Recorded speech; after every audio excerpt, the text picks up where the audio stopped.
big-time movie star, recurring artist, very funny comedian. Jamie Foxx is on his way out. Hey, anybody want some of this? Jamie Foxx is one of the baddest. Because brothers can't never give you your full props. I told Jamie he was going to be famous. Jamie Foxx, you could act. Jamie Foxx, he's got the voice, he's got the looks, he's got everything. I mean, it's unbelievable. We like to party. Who likes to party? Prince and Lord.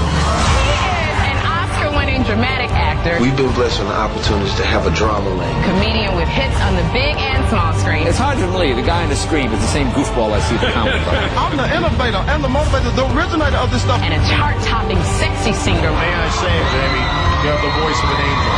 Oscar-winning actor, he's a multi-platinum recording artist, Grammy-nominated singer, a terrific stand-up comic. So you're just taking over show business, apparently, huh? You know, I'm doing my best. And the Oscar goes to Jamie Foxx. Jamie Foxx! Please welcome Jamie Foxx. Jamie Foxx. Jamie Foxx. The next president of the United States, Jamie Foxx. Yeah, say that one more time. Once again, Jamie Foxx, comedy legend Jamie Foxx. You know what?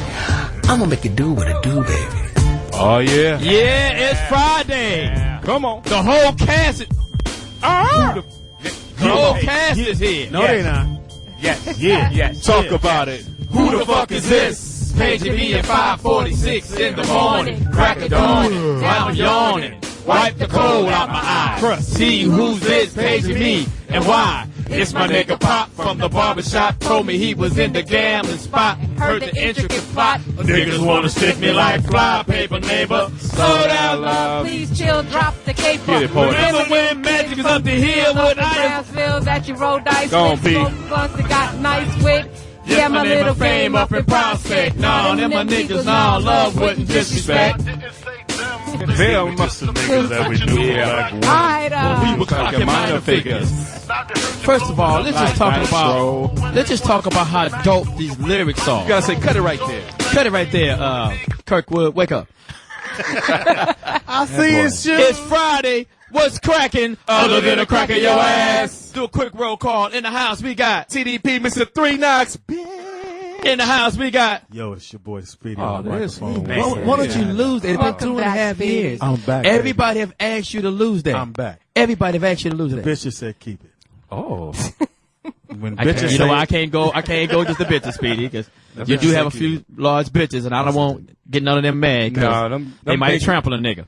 In the house, we got OG Poetess. Smoke weed every day. In the house, we got Hey, Louis Dick. fish sticks. Hey, man, come on Fish now. sticks, fish sticks, fish sticks in your mouth. Fish sticks in your mouth. Speedy. Yo, we got to give a shout out to my girl Claudia. She's not in right now. She's Where's she out at? doing a movie. I think she said she's going to Florida to do this movie. Pigeon Patrol. Fuck them still. You doing the movie with Lamar Odom?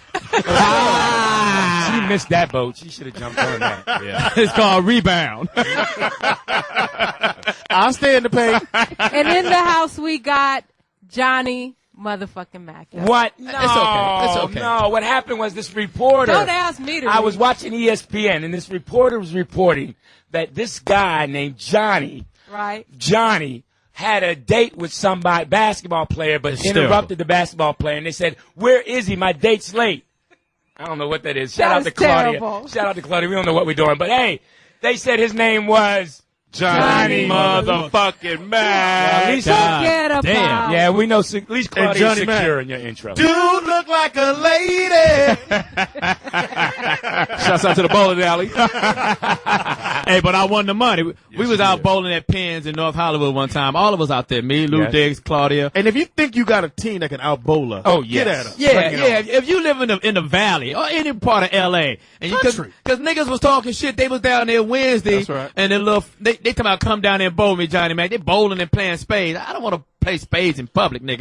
You know what I'm saying? But the niggas trying to challenge me Yes. and us to a goddamn They don't bowling They want game. this. don't want I this. said, okay, nigga, make me show up. Make me show up and see what happened. They don't want this. But I'm a bowl. I don't want to say his name, but he used to be a friend of ours. But he's on the outskirts right now. I'm gonna go down there. We gonna go down there and bowl. The dude look like he got his shell kicked off. Yeah, Yeah. the nigga with the dildo forehead. That's funny. That's funny. Hysterical. Yeah, they don't want to. Anybody out there, Philly, Detroit, anybody. You think you can bowl? Get at us. Anybody. And speaking of All over the Detroit, world. Anywhere. All over the world. And speaking of Detroit, we're going to be out there next Friday, October 30th, at the MGM Detroit I like when Speedy give it. Speedy got more excitement. And you know what? We'll battle any underpowered country too. We'll take you. Underpowered. Yeah, well, whatever the word is, we'll beat any little country. Bring your little kids over, South African kids. I don't care. Oprah's kids, we'll beat them too. Jerry's kids, we beat them we'll niggas beat too. Jerry's kids. We won't play everybody's That's kids. right. If you at the MGM Grand, the MGM Hotel in Detroit, come on down there. We're gonna be bowling. Bring your we also do like some. Do they have a bowling alley? I don't give a fuck. We could just start kegling. I don't care what it is. So we 2-liter sodas, 10 of them. No, because we're gonna be bringing Bud Light. Bud Light is gonna be in the house. Oh yeah, Bud Light. They make it, so you want to come down and get your drink on. You're more than welcome to do that. We're gonna be there 5:00 Eastern time. It's gonna be off the chain. That's right. Make sure you get there early. Also, to bring some blankets and toys for underprivileged kids. We're gonna be giving those out. So we want you guys to bring that. Yeah. We're gonna have a big Foxhole giant giving box to back. put it into. So be there. It's gonna be off the chain. Yeah, we haven't found out the charity we're gonna get us to, but we want to donate to the, like you said, to the underprivileged children. You know what I'm saying? Yeah, not no grown ass niggas. And we're gonna donate a couple of Speedy's fat girls just to keep you warm as you walk down the street. Yeah, we also gonna be doing some. We also gonna be taking donations for Lewis Comedy Corner. If you got a great joke that you want to slide on the Lewis Dix, he gonna accept that because Lewis Dix is a gentleman and a scholar. Humor is 1 mile away. Please turn left for comedy, please. And you can call in. The number is 8772-106-106 is the number. Write it down. 8772-106-106. I think you work. Greg Shelton is from Detroit. Can niggas in Detroit bowl? No. No, they can't. Well, bring it. No, they roller skate in Detroit. Yeah, they got gator bowling shoes down there. They don't bowl. He said They don't gator bowl. bowling shoes. It's the Midwest, so that's, you know, you got. No, we're talking about Detroit, not the whole Midwest. No, but I'm saying the point about the Midwest is you have winter, so they don't have nothing to do, so they go bowl and skate. Yes, but I think All right, they're well, better skaters. We'll be than there bowling. early. If you want to challenge us, if you got a That's little right. bowling team and they ain't no fucking ringers. Yeah, you got a no little ringers. Don't bring no fucking ringers. Don't bring niggas that's bowling 300 Howie every Bell day. got a team. Howie Bell? Tell them to put it together. And we'll be. Oh, it's easy to be Howie Bell because that nigga never stopped drinking. So, you know, the first 2 or 3 frames, he gonna be off the chain. But by the time you get to 7 and 8, this nigga is plastered. This nigga be drunk as fuck. Yeah, he might be drunk, but he'll be funny. We'll be in the At least You he'll Me be funny. Drink bar inside called of again? the MGM Grand Hotel. It's What's it called called You again? Me Drink. That sounds like a Japanese place. You So it's a bar. Come on in. You me drink? Karaoke only. Karaoke only. Just kidding. 8772-106-106, the number to call in to. Call in. We're back. I'm back on Fridays. That's right. I'm It's back. good to have you back, Yes, Speedy. it I'm is. back, man. I'm glad to We be didn't really in the miss office. you. We didn't miss you, but I kind of missed you because I talked to you over the phone every once in a while because there's always some crazy shit y'all niggas was doing on the tour. But I'm glad to have King Speedy had back. all these rules, man, we couldn't do on the road. Nigga, what kind of Yeah, rules? just I remember the rules last you time. couldn't do, nigga. The dude shit was hilarious. No more dudes. We stopped all that. Per diem stops the next day. You ain't get no more per diem. What do you mean? You couldn't get no extra money. I don't get it. Like niggas was going home getting extra money. Oh, if you went home, you didn't get no per diem. Yes, you did. Okay, well, explain what's We going on, did, nigga. but you wasn't supposed to. What's this karaoke, nigga? You want me to join along? Funny. What me to fucking guess it? What's this? Wheel of Fortune? You were getting per diem, but you wasn't supposed to. Oh, okay. So King was like, I want the money back. You gotta find me, nigga. Let's go to the Foot Locker. That's all. It was like the Ricky Williams situation. He wanted his bonus money back. I'm like, nigga, please, you can't get that back. So, Speedy, how many cities did you guys do? 61. Wow. Now, Speedy, out of the 61 dates, 61 cities, how many one-night stands did you have? 63. Wow. Shouts out to South Dakota. And North Dakota. Drive-by fucking. No, I had a great time. And this time, no, you know all the other tours, nigga, I came home, bought a new car. I didn't do that this time. Good for I got you. me a truck. I did the Lewis thing. I put my money up and got a truck. Good for you. Now niggas is calling me. I can't drive past Home Depot. I heard you was in the. Mexicans jumping in my truck. Home. Speedy. I wait for you, Speedy. Now you just making border runs. So I gotta drive real fast by Home Depot. I heard Speedy spent all his money in the malls. And niggas, and That's niggas what was- Jay we said. saw him in rumor came Atlanta. out. We We saw seen him him in at Atlanta. Linux Mall. Hold on. Yep. That rumor went out because what these no brothers were rumor. doing, they were waking up just sleeping to 2 and 1 o'clock in the afternoon. I can't do it. So whatever city I went into, I got up that morning and I got my walk on. I went in the mall, walked around that motherfucker for 2 hours, then went to the show. But when I got home, because I got me a new place, nigga, I got one room full of tennis shoes. Right. I got to get some shelves. I have at least 30 pair of shoes on the ground. So you got and I 99 problems. But a tennis shoes ain't one. But a sneaker ain't one. But Speedy, you're not telling the true story though. What? You did some walking, but you did eat because you're still the same size. Look here, greasy formula. I don't need Hysterical. that. Oh, just for our listeners, Lewis has got his hair re-dyed. You know what? What is that? Coal black? That What color nigga- black is that? I ain't never seen that kind of black on a man. I ain't This never- is darkest brown. No, that's black. Darkest Roberta brown. Flack For black. all of you brothers out there that's faking, who's going around here with dark hair. Your hair like the top of a puppet's head, nigga. Like a skid mark. Let me ask you a question, Lou. How often do you got to get it done? I only do it when I'm working. So since we're going to Detroit, I want to be groomed, and normally No, I'm saying just normally straggly. your grade come in what week later? No, it will come in about a month later. You know, Shit. temples earlier. Nigga, by the time you get out there chair, nigga, your temples are black. Right back gray, nigga. You look like Paulie from The Sopranos, nigga. It's just certain areas. That chia pet look. Thank you very much. You all got great. 8772-106. You get your mustache done too, because it is trimmed up. Yeah, when I get it, I like my mustache. You are Do you well get it grown. thinned out? No, my mustache. Yeah. I let it grow full, and then I get it kind of. You get it re-raked. But tell the truth, Lewis. You used to have your shit like a push broom. Oh back yeah, in it the used to be day. thicker. Yes. Yeah, you used to like one of the whispers. Yes, I did. Shouts out to Scotty. I mean, I like my mustache. Everybody has things that they like on their body. Johnny Mack, what about you? What do you? He don't like nothing. I really don't. That bump in the I back. never. This is gonna sound fucked up. Like I do everything in the bathroom in total darkness. I very, very, very What the seldom fuck? What? look at myself. Shouts out to vampires. I never look at myself because I'm so cynical in my critique. So what? Cynical. You got like a popsicle? You must read in the dark too, huh?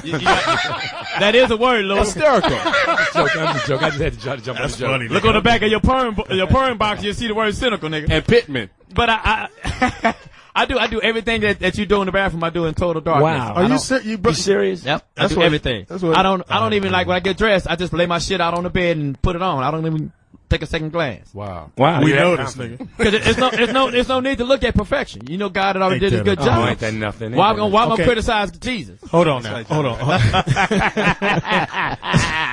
Poetess, is anything on your body you don't like? That you like? The little belly fat around. And what do you Midsection. like about yourself? Which one is your The favorite? nipples? I like my legs. Big ass I think I bitties. have nice legs. You do got You great do got calves. great calves, but Yeah. your chest is Your nipples. on fire.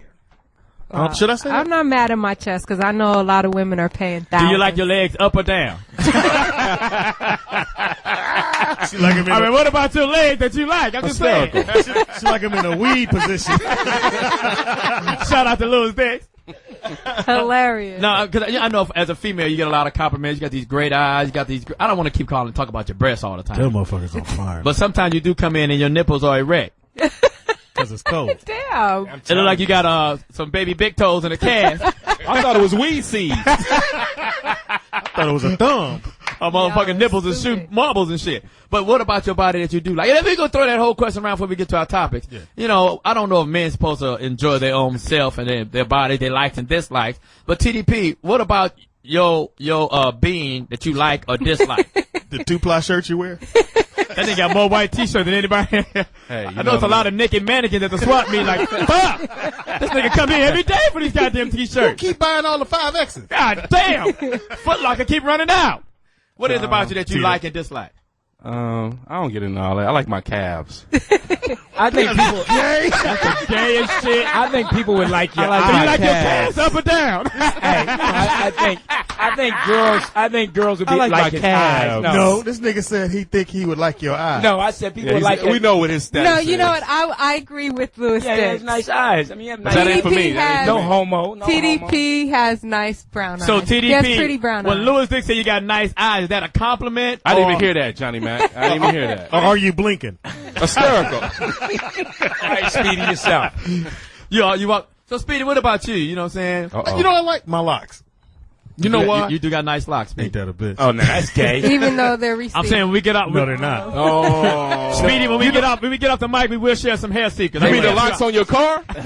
So Speedy's locks are I'll running tell you downhill. what. I'll tell you what. Because I'm over 45 years old and my shit still grows. Oh, you look good for Yo, 40, you look over good. 45. Oh, you look I'm good. 48.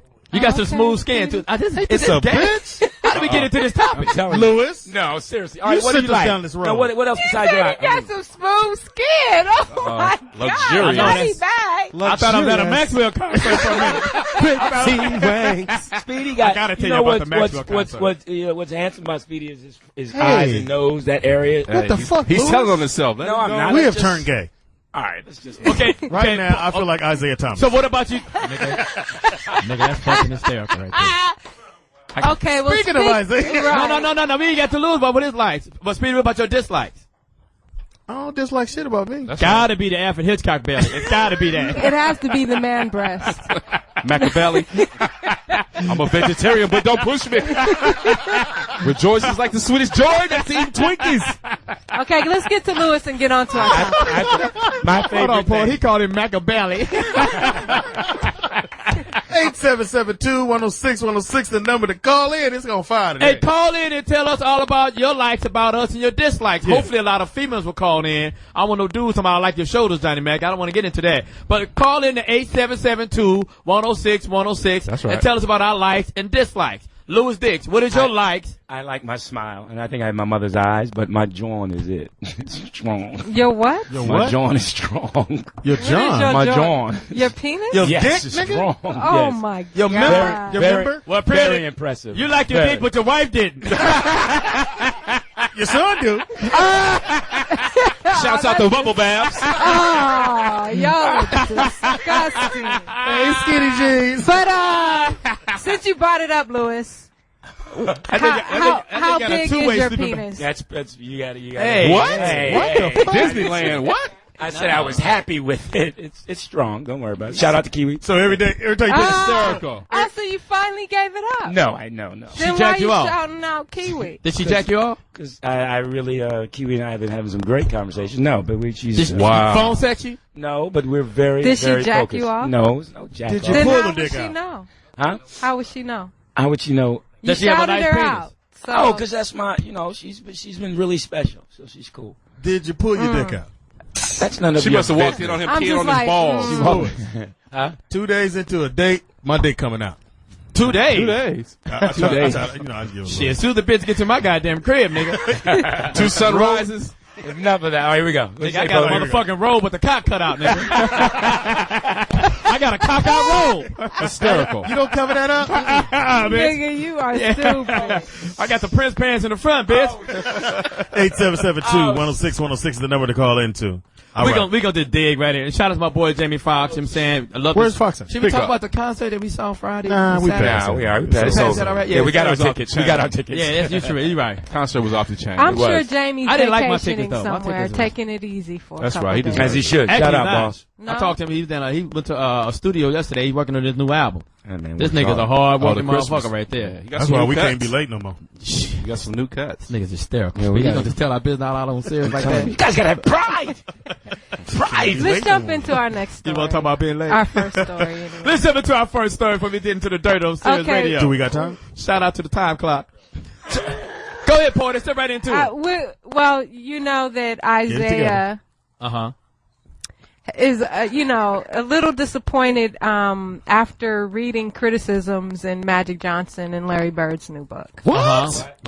It's called When the Game Was Ours. Come on, Lewis. Yes, turn it. and also the woman when you Jackie was in McLaughlin was also McNullen was also a writer Right, on the and book. the book's supposed to Jackie McNullen, yeah. McMullen. Okay, she ain't gonna make it. Let's get right into the meat of the story. What happened? Well, supposedly the book is supposed to be, I guess, about Magic Johnson and Larry Bird's career and their rivalry in the NBA. But Magic mentioned a few things in the book that has Isaiah upset, including the fact that he admitted that he joined with Michael Jordan and other players to blackball him out of the Olympics. I don't blame him. And then Magic went on to say that he was upset with Isaiah because Isaiah questioned his sexuality when he announced that he had HIV/AIDS. Yeah, the Magic. Or HIV. Yeah, but So he questioned how Magic got it.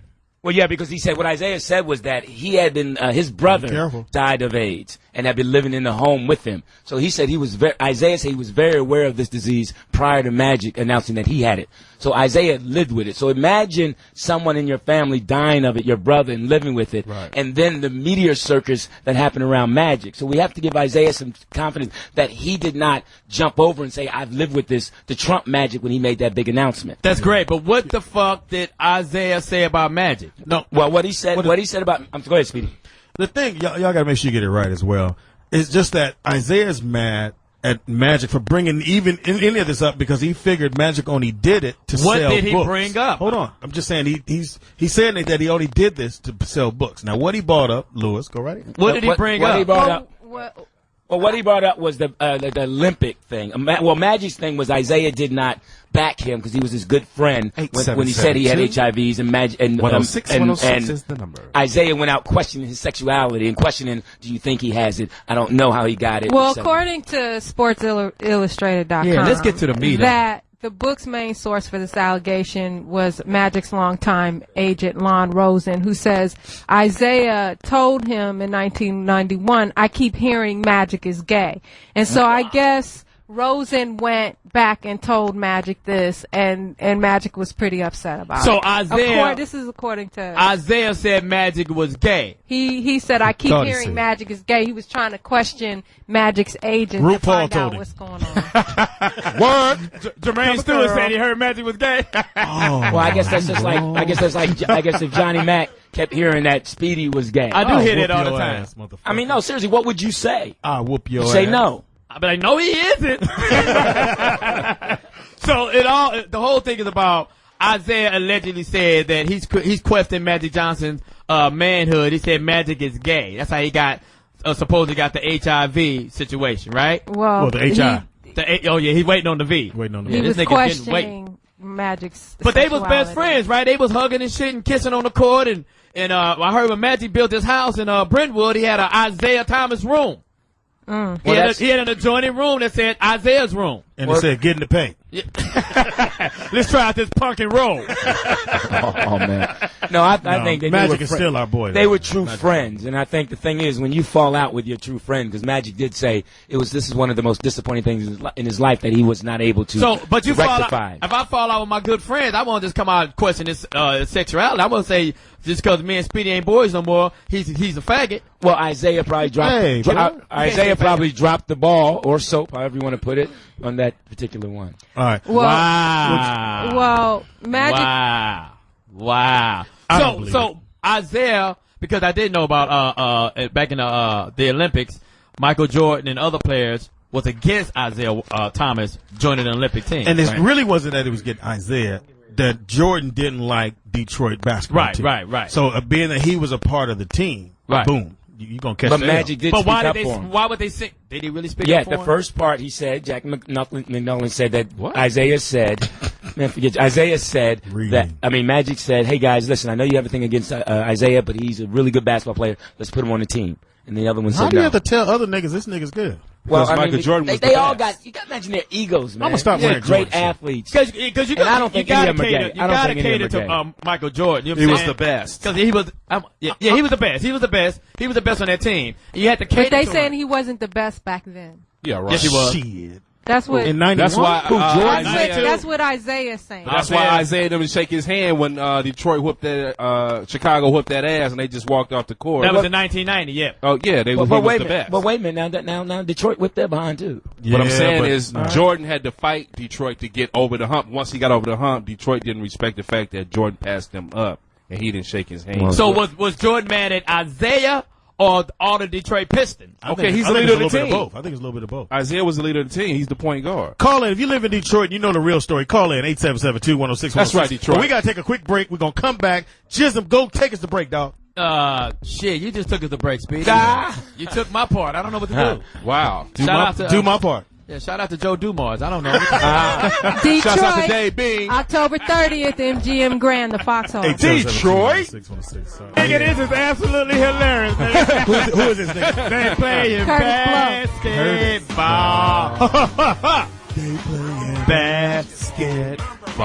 Is this pre-crack They or saying pass the ball. They saying pass the ball. Now, But we're not saying anybody is gay. All we saying is they said Pass the ball. Give a Jones.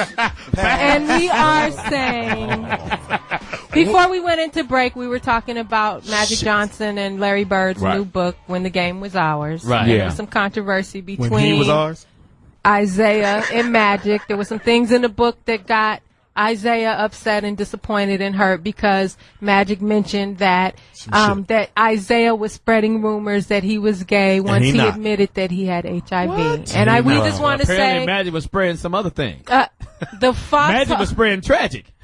No, you stop that. Magic Johnson is a very good friend of the Foxhole, so as well as Isaiah. Well, so is Sammy Foxx. When we kill him in his bullshit movies, it's okay to kill Magic. Well, I mean, y'all don't think it's true? Let him come in and start coughing. Some of you niggas leave this room. That's not true. That's not true. That's not. You can't catch AIDS. I didn't say you could, but how many niggas gonna leave the room? Still in the 90s. Right. No, I worked on this show. No, hysterical. No, yeah, I did. Speedy. You did warm up. I did warm up on his show. I was supposed to do warm up. I went to Keenan. Whose show got canceled first? Speedy, let me ask you this. Remember that time we was in Charlotte? Yes. And we performed at the arena. Why are you screaming? And what's that dude's name? Bob Johnson was back there, and Magic was back there, and it was a room full of people. Remember All right, that? here we go. And everybody was laughing, telling jokes. No, but and listen, when that nigga started coughing. No, we can. No, Magic. Let me hold on. And he started coughing. When Magic started laughing, and he started coughing at the end, at the finished laughing, what did everybody do? Tell the truth. I wasn't there. Oh. You a motherfucking liar. You was standing right there. I was standing right by you. We all left the fucking room. Did we not? No, John. No, that's shout out to Magic. Story, with that. Yeah, that's not cool. That's not a Fox Magic's story. cool. Fox stories are more. Your stories is just hurtful. Why is it hurtful? Because that's not true. Magic is not. Come on, man. Magic is magic. Magic has HIV. That's fine, but Magic's earned the respect of what he's done for the city of And I earned the respect LA. to leave the fucking room when he started spitting out fluids. Well, if you're gonna go on him at that point, go on him at everything he's done in his I life. like to say that you being an asshole. Why am I being an asshole? Because Magic is more than that. Well, First more of all, than what? he made. You're not going to catch HIV by somebody. I know you can't, but in your mind, when you see the nigga spitting out fluids, you said, I need to leave. Come on, that's nasty. I need to leave. Either I need a goddamn rubber suit on. No, now you're reaching for comedy too low. Magic is way above all of that. I'm sorry. Above what? He's above the fact of what he's done for the world, the nation, if it wasn't for family, Magic, our hold on, John. If it wasn't for Magic, I couldn't get none of the bitches over there at Magic Fridays. I'd be coming up. I'm telling you. For real. I'm telling you. That's not the issue. We're not talking about his legacy. For real. We are talking about his legacy. You're just talking about. First of all, I didn't write it in the book. I didn't put it in the book. Yeah, but you being mean spirited right now. How am I being mean spirited? Because you're focusing on one small, minute part of this great man. And so was them. Right. They said it's about. I'm watching ESPN. I'm watching the fucking CNBC News, and they said this nigga came out and said he's questioned Magic Johnson's sexuality. And yes, and that was a fact. And they weren't talking about being in some room where he coughed. All right, the man works with I'm them. just saying from my experience. But I'm saying the man works on ESPN, Johnny. Okay, so he's around doctors all the time. Well, I wasn't. No, you in the room when he started coughing. And I heard a rumor that, and I don't know how true this is, that Magic Johnson's HIV condition is now non-detectable. See, wow. So now, that he's healthy. That sounds fantastic. Now, but when you know a nigga got his HIV positive and he's in the room coughing and shit, don't act like it's just me. Don't sleep. Don't think Magic can't get no. He's still gonna get you. Get no ass. He gonna get you. He gonna whoop your ass. He gonna dunk on you. He's married. He ain't gonna do shit. No, I'm saying there's women out there. I'm gonna throw a gang of AZT pills at him. That would though. There's women out there that would. He gonna whoop your ass. Yeah. He ain't gonna do shit. I hope he run you. I'm gonna wear AZT 877-2-106-106 for Halloween, nigga. Hey, Magic's here. Hey, Magic, what's up? You got scared, didn't you? I ain't got scared. Yes, you flinch. Please don't hurt me. Nigga, let him hit me and see what happened. It'll be Johnny Mack's theaters. Me and Cookie gonna run off into all the shit. Hilarious. Anyway. It's gonna be ours. We got a phone call. How y'all niggas gonna go against me? Y'all don't even know Magic. Well, because yes, I know Magic. Magic. I don't know. He don't know you. I know Magic. He don't know you. Yes, he does. And he speaks and says hello. You know he Magic knows Poetess, City. and I've done a few Magic community things with Magic. Very he good don't man. know you. He's working yes, with a lot of young boys out there. I wonder why. No. We got a phone call from Philly. We got my man Jack calling in. What's up, Jack? Jack Johnson. Hey guys, how's it going? This is Jack from West Philly, all the way from West Philly. How's everybody doing? Shout out Jack. 58th and Woodland Avenue.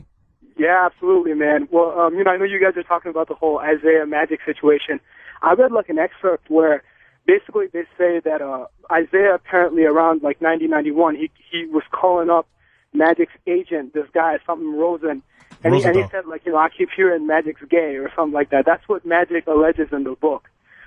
Now Isaiah is the one who kind of took this obviously to heart, but the other part about this is when they brought him back for the All-Star game, Isaiah was the one who in his interview recently said that it was guys like Karl Malone and all these guys, nobody wanted to play with him because they was all worried about like blood on the court or something like that if somebody fouls him, which nobody plays defense in the All-Star game, but still, I mean on the real, that's what the story was. That's what Isaiah said. That Karl Malone and all these guys didn't want to play with him.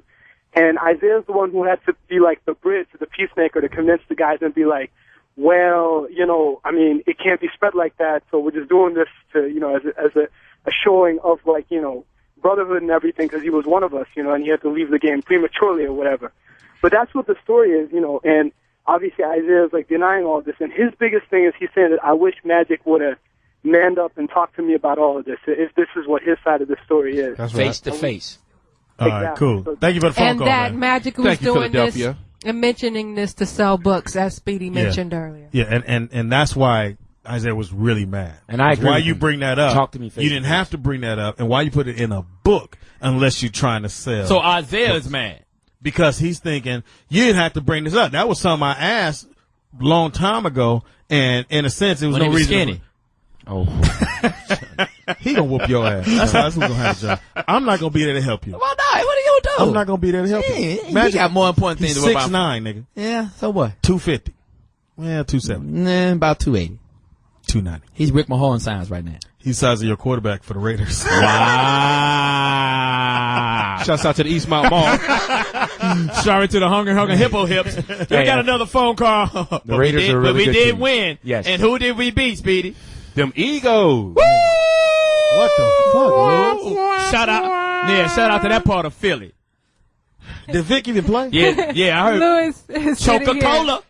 Donovan Coca-Cola Lewis is McNabb. sitting here with a blank look on his face right Yeah, now. nigga. Talk about that. Have he done a lot for his community? Hey, Lewis, the Fucking Gray is coming losers. back in. We got another phone call. We got my man Robert from D.C. What up, Robert from D.C.? Go music. Hey, what's happening, fellas? Look here. The bottom line is that if you remember the first championship that the Pistons won, they won it with a guy by the name of Mark Aguirre, who was Isaiah's boy. Yes, they did. Yeah. Now they traded one of the most Dantley. prolific scorers in NBA history for Mark Aguirre by a guy by the name of Adrian Dantley. That's right. Yes. Okay? All right. This nigga talking like we three. Adrian was, 6'5", could do it all. Right. And a lot of fallback from the NBA was because of that. And Isaiah orchestrated that trade to bring his boy there. Nobody liked Isaiah, okay?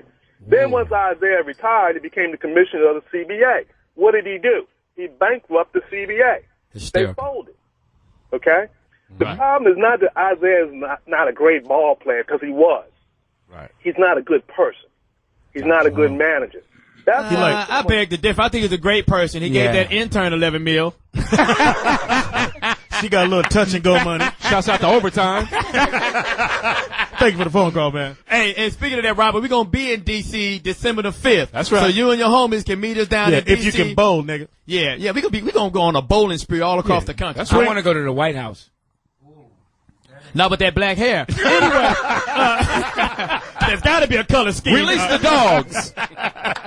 8772-106-106, the number to call in. So don't forget, on the 30th, the end of this month, this Friday, we will be in Detroit City Motors. at MGM Graham Hotel. We'll be there 5 o'clock Eastern time, so get there early. Also, too, bring some jackets and toys for kids. Some blankets. The The things like winter's that. coming. And we're going to be here. giving those away free. Not that night. We're going to give it to a charity. And so it's going to be off the chain. So make sure And you come. big shout out to Mark Curry. He's going to be in the house as well as Detroit's own Howie Bell.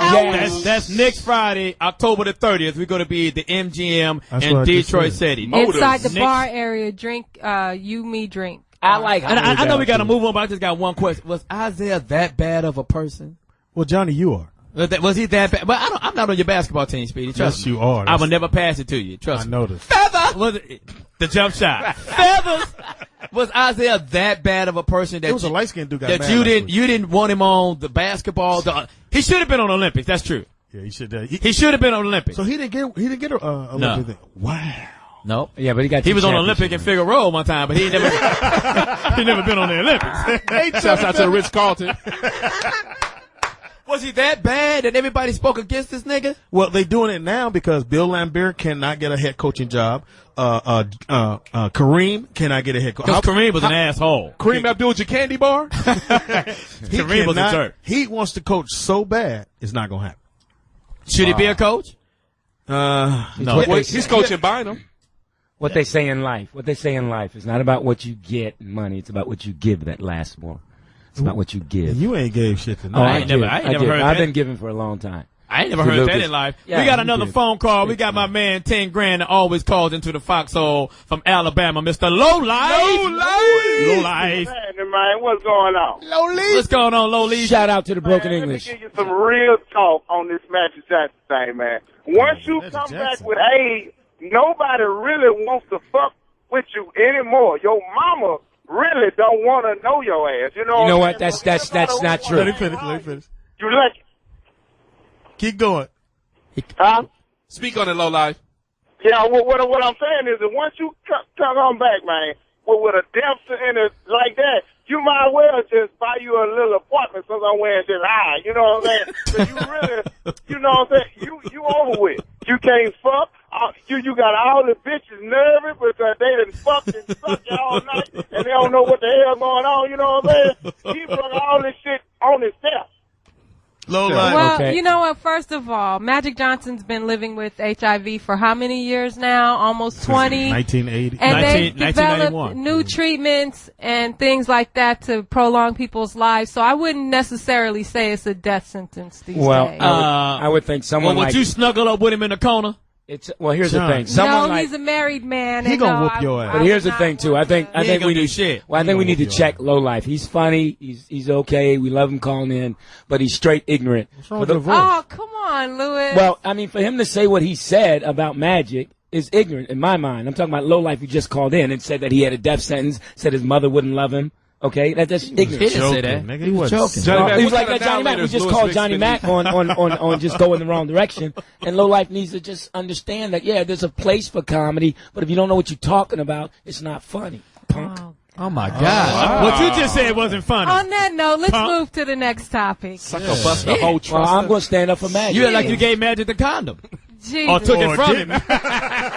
That's wrong, John. You joined in, Speedy. Don't act like it's just me. Shout out talk to Magic, shit about man. Magic in the Much free love, clinic. My son worked for Magic. I'm gonna talk about him in the free clinic. He won't come in Okay, there. did you guys hear about the news lady, Contessa Brewer on MSNBC? What'd she do? Oh yeah, Contessa. This bitch. Is she She black? was on with Reverend Jesse Jackson and called him Reverend Al Sharpton on live TV during a segment on homelessness. And She don't know black people. That's true. Reverend Jesse Jackson was shown on a split screen. She was on one screen, he was on the other screen, and he just looked until she finished her comment and said, "Bitch." She don't know a perm from an ultra perm. I'm Jesse Jackson. Bitch. I'm Reverend This Jesse is a Richard Jackson. Roundtree natural, bitch. At least she didn't say Reverend Michael Jackson. How bad is that? I think it's absolutely hysterical. I think it's absolutely wrong. She don't have any black friends. She don't have no black friends. She don't know no black people. Yeah. Worse than that, bitch, you ain't got a monitor in your goddamn studio. Well, she said she read the teleprompter, and the teleprompter or the script had Reverend Al Sharpton's How about name. look in the monitor? How about let's look in the monitor? Just look over, bitch. That's all you got to do. Well, that shows how some people in this world just look right through you. You're not even real. You're invisible. Wow. Well, I think she thinks all reverends look Well, I'm alike. talking about that she was looking at him and read Reverend Al Sharpton. And when she you sees real him, black. Ain't gonna look through No, you. I'm just talking about what they see you as. She I know when probably- you get out the car, the oil light come on. That nigga black. You are dark skinned. You to the jacuzzi and make tea. This nigga's dark. Trust me. I am not that dark. You are. Lewis, you like that last hot dog at the cookout don't nobody want. This Okay, one's burnt. I think That's you need to look to your right. You look like an unopened bag of TDP. soy sauce. You and TDP are about the No, same. TDP is darker than me. Okay, I'll take being darker than you. Does that make you feel better now? No, I'm just Are you gonna get live all, your you life? can get all darkly Hold on, emotional all Magic you and want. Isaiah. I've Hold been on. dark all my life. And say, no, I'm not saying I don't have a problem with being dark. All right. Well, Johnny Mack, you're lemon lime. I mean, what are you? Jesse and Al. I need My you to high calm yellow down. homie. Yeah, high yellow. He's not high yellow. He's dingy yellow. All right. So I think really. Was white it a folks. crime what she did? Well, she read. It's one thing because they are a script kind of show. They read the Right, script no right. matter what the fuck. You read what the fuck's in that script. Don't deviate. And that's part of the problem with the news is that they're reading and just going whatever somebody write and they're saying it. Right. If she look in her monitor and go, okay, that's not him, but they got this wrong in theirs. But how you doing, Mr. Jackson? No matter what they wrote in the teleprompter or what the But they're fuck so she read. stripped down, though. Nigga, it's called a monitor. It just look. Yeah. For a hot 3 seconds. You know, Jesse Jackson, them sleepy ass, speed buggy eyes. You know that's different between a nigga with a Revlon perm. It's a big difference. Well, keep in mind, she is. You know that TV. Look, you know that nigga got them sleepy ass eyes. You know speed buggy eyes, nigga. John, you know that child support look. Now you know what it looks like. Like you don't know what the fuck it look like. Shouts out to Operation Push. I guess he was pushing. He said keep it pushing. Keep sperm alive. So are they really mad at this girl? Is she about to get fired? Or something? No, it was a mistake. funny. She actually apologized. She went on to say, you know, all niggas look alike. We all know. No, Cut your perm. she went on to say, we all know who you are, Reverend Jackson. except for I'm me. so sorry. She was quoted as How did saying Jesse feel about it? I mean, what Did you see the deadpan look he went? Yeah, Jesse. Jesse Jackson. Reverend. And this is scale. Yeah, I wonder how Jesse Jackson felt. He was only getting scale. Well, I could see his when she said it. I can Fuck see up a free that- cornbread dinner. I bet this nigga right here. This nigga fuck up an orgy. I swear to God, this nigga. Who's this bitch? This motherfucker. Who's these little garden tools in here? This nigga right here. Magic? Put a pin in his penis. Oh yeah. Oh my God, Read that shit. Well, there's a story about a man who went to the emergency room because he stuck a ballpoint pen in his urethra. His what? His what? His dick, right? His dick it's tunnel? the hole that goes through the man's penis. It's called a what? A urethra. Oh, I thought that was a Eureka. Franklin? I thought you said Eureka. As in Franklin. Well, the man. I thought that was a. I thought that was a sperm holder. Well, the man who's 57 said that, you know, that he thought by sticking the ink pen up his penis that it would cause him pleasure, but it actually caused him pain. So he thought, well, maybe he didn't stick it up further enough. Nigga. Why didn't we just get a pen So pal? he stuck it all the way up to the point where he had to go to the doctor to get it removed. Now, how far up is that? Shouts out the ballpoint pen. Hey, it was way past ouch. God, how far did it go? What are you doing? He said he tried to push it thinking that it might go through Was it a his Bic? rectum. What kind of pen was it? Look, you at the hospital going, can I see a doctor for what, sir? Yeah, I'm gonna need to talk to somebody. I was in the doing my back, bitch. homework and I can't find my son's pen. And my dick ain't my pen. I heard of the dog in your homework, but goddamn. hysterical. Because you gotta go in the emergency room, they go, sir, what's wrong? Well, well, you wanna write it down? No. Trust me. I was filling out my health care form and Just put it like this. I just put my autograph on my pocket. That's all Sir, I'm saying. could you sign this? Would you use this ballpoint pen? It really was a ballpoint. Damn, nigga, How dumb do you have to Is be? he white or black? It gotta be white. It's a Why? Because Canadian black man. people don't write? He's from Canada. Black with a people pen. Black people got more time to do than sit there with a pen and look at your dick. Now, at what point did you have a pen in your dick in your hand? You went, I wonder how this feel up there. like Reese's Pieces. I wonder if this a fit. Wait, I'm sorry. Let's ask Louis Dick. You've had your dick in your hand. Hysterical. You've had pomade in the other one, but Well, I don't think Yo, I've we got ever a phone took call from fuck Canada. that phone call. Canada. That's not nice, Speedy. Is it him? We got my man Mike from Canada, and it ain't dry. What's up, Mike?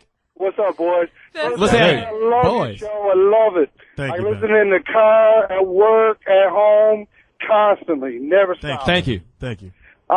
First off, I was going to comment on some other shit, but this stupid fella from Canada, we don't do that shit up in Canada. I want to let y'all know that. That ain't a pastime. That ain't something that we do on cold weather. Yeah, we thought that free health care was you guys had. Literally. Go ahead, Mike. You pinhead. I think Louis Dick is a dick. Hysterical. Oh my Now, why would you say that, He's Mike? actually right, because you say some stupid shit, man. But for the first, you're actually right about the Magic shit. You know, Magic. One thing you got to realize is he's HIV positive. He don't have AIDS. Too many people say that he got AIDS. He don't have AIDS. Well, that was Poetess, but yes. Yeah, but No, I didn't. I clarified. No, that was Poetess that clarified. That's what I said. Okay, He said But try to convince the nigga in the free clinic that he don't have it. Or try to create that bitch at your house. You don't get AIDS. Go ahead, Mike. On this Reverend Jesse Jackson bit, first off, I don't know if you guys have ever seen the movie Anchorman because it's kind of a white man movie. But Ron Burgundy had that same shit where all they do is read off the teleprompter. Right. They don't know what the fuck they're saying. They just read whatever's in front of them. And that's like exactly a bunch what of it fucking is. robots. Yeah, that's what they are. They're robots. robots. To this bitch, she just got stupid, read off the prompter. He didn't have any idea what she was looking at. But I got to give Reverend Jesse Jackson some props because, he didn't freak out. He stayed calm. He didn't blow up. He didn't call her down. He didn't make her feel stupid about it, which is positive. Hey, Mike. And he didn't use the pen. I heard the pen was mightier than the sword, but goddamn. Hey, Mike. Hey, write your name down. Hey, Mike, be careful out there, all right? Thanks for insulting me. I love you. Peace. Be careful out where, Louis? That's Canada. Huh? He in Canada. Well, be careful in Canada. You got to cross that border. Say, come on over to Detroit. You're in Canada. Can you make it?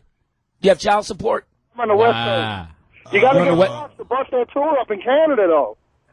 Yeah, we're in Canada. We're going to come in Canada. Can we come to your house? No, we can't. Not all of us are coming to Canada. Oh, you're not all of us go to Canada. Not all of us. So, Mike, come on over to Detroit. Some of us got a pin in our urethra. Yeah, my Canada gonna be dry. Shout out to you, Mike. Only 1 out of 12 motherfuckers on this show can go to Canada. Yeah. And Poetess can't go because she smoked too much weed. Yep. I have a passport. They got So your picture on the motherfucking wall. right. You better believe it. Your passport got a police dog on it. Connie Bong, armed and dangerous. Speedy can't go across the border because all his kids are blocking it. Hysterical. Okay, on to our next. Make a left at the comedy corner. Use your comedy GPS system and find what the humor is. We're going to go to Poetess right quick. Poetess is taking over the show. We're going to go to Poetess right quick to read our Bud Light. Quiet on the yard. Beauty is reading. Fridays just got even better thanks to your friends from Bud Light and Bud Light Lime. Listeners 21 years of age and older now have the opportunity to visit the foxhole.young-america.com to answer the Bud Light question of the week. Submit an online entry and answer the question. You'll then have the chance to win beer for a year where legal. You heard that right, Bud Light and Bud Light Lime for an entire year. Winners will be selected each Friday through December 18th. Light and refreshing Bud Light and Bud Light Lime enhance good times with friends. And if you're a lucky winner, you and your friends will have a reason to celebrate. So get up on your Bud Light and your Bud Light Lime facts and visit the foxhole.young-america.com to have a chance to win beer for a year. No purchase necessary. Open to U.S. residents, California residents 21 or older. See official rules for details. Game ends December 17th. Raise your bottles. That's right. Raise your body. Raise your body. And big thank you to Bud Light because they are the reason why we are going to be out in Detroit next Friday, October 30th. You don't want me to read it? You're going to do it. Go ahead. Go ahead. No, come on, Speedy. You just got back. Well, we missed you. We didn't even know you were there. Go ahead. Throw in the rest of the Treat me like details. Claudia. I'll show up late. Wow. Well, you know what, Speedy? Hey, I really don't think you do the show by yourself. Shout out to Speedy and Claudia. I am drinking a Bud Light Lime, which is my favorite. They also got the Bud Light always weed. drink Bud Light Lime. Because I get them, Speedy. I like Bud Light Lime. I even drink them at the clubs. You got do King know you got a whole box of the motherfuckers in your other room? Well, he does now. Oh, my bad. Hey, King. That was my little private personal stand, Speedy. But shout out to Speedy. Shouts out to Bumpy. Shout out to Speedy and Bumpy, keep it real. Don't forget, man. October 30th, we'll be at MGM Grand Casino. We're going to be there at 5 o'clock Eastern Time. Get there early because the seat's going to be gone. Don't show up late because they may not let you in. But when you do come, bring some toys, some jackets, some blankets, some food for those who need it. This Friday coming up.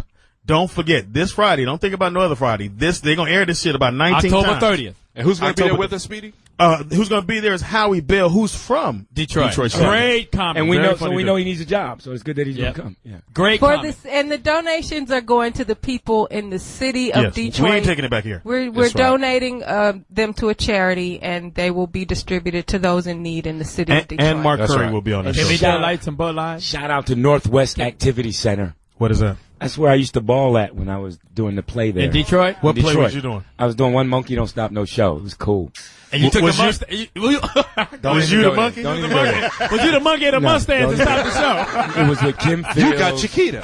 No, it was Ted Lange, Kim Fields. Ted Lange? That's right, yes. Love Boat? Isaac from the Love Boat, yes. What was this play going on in 69?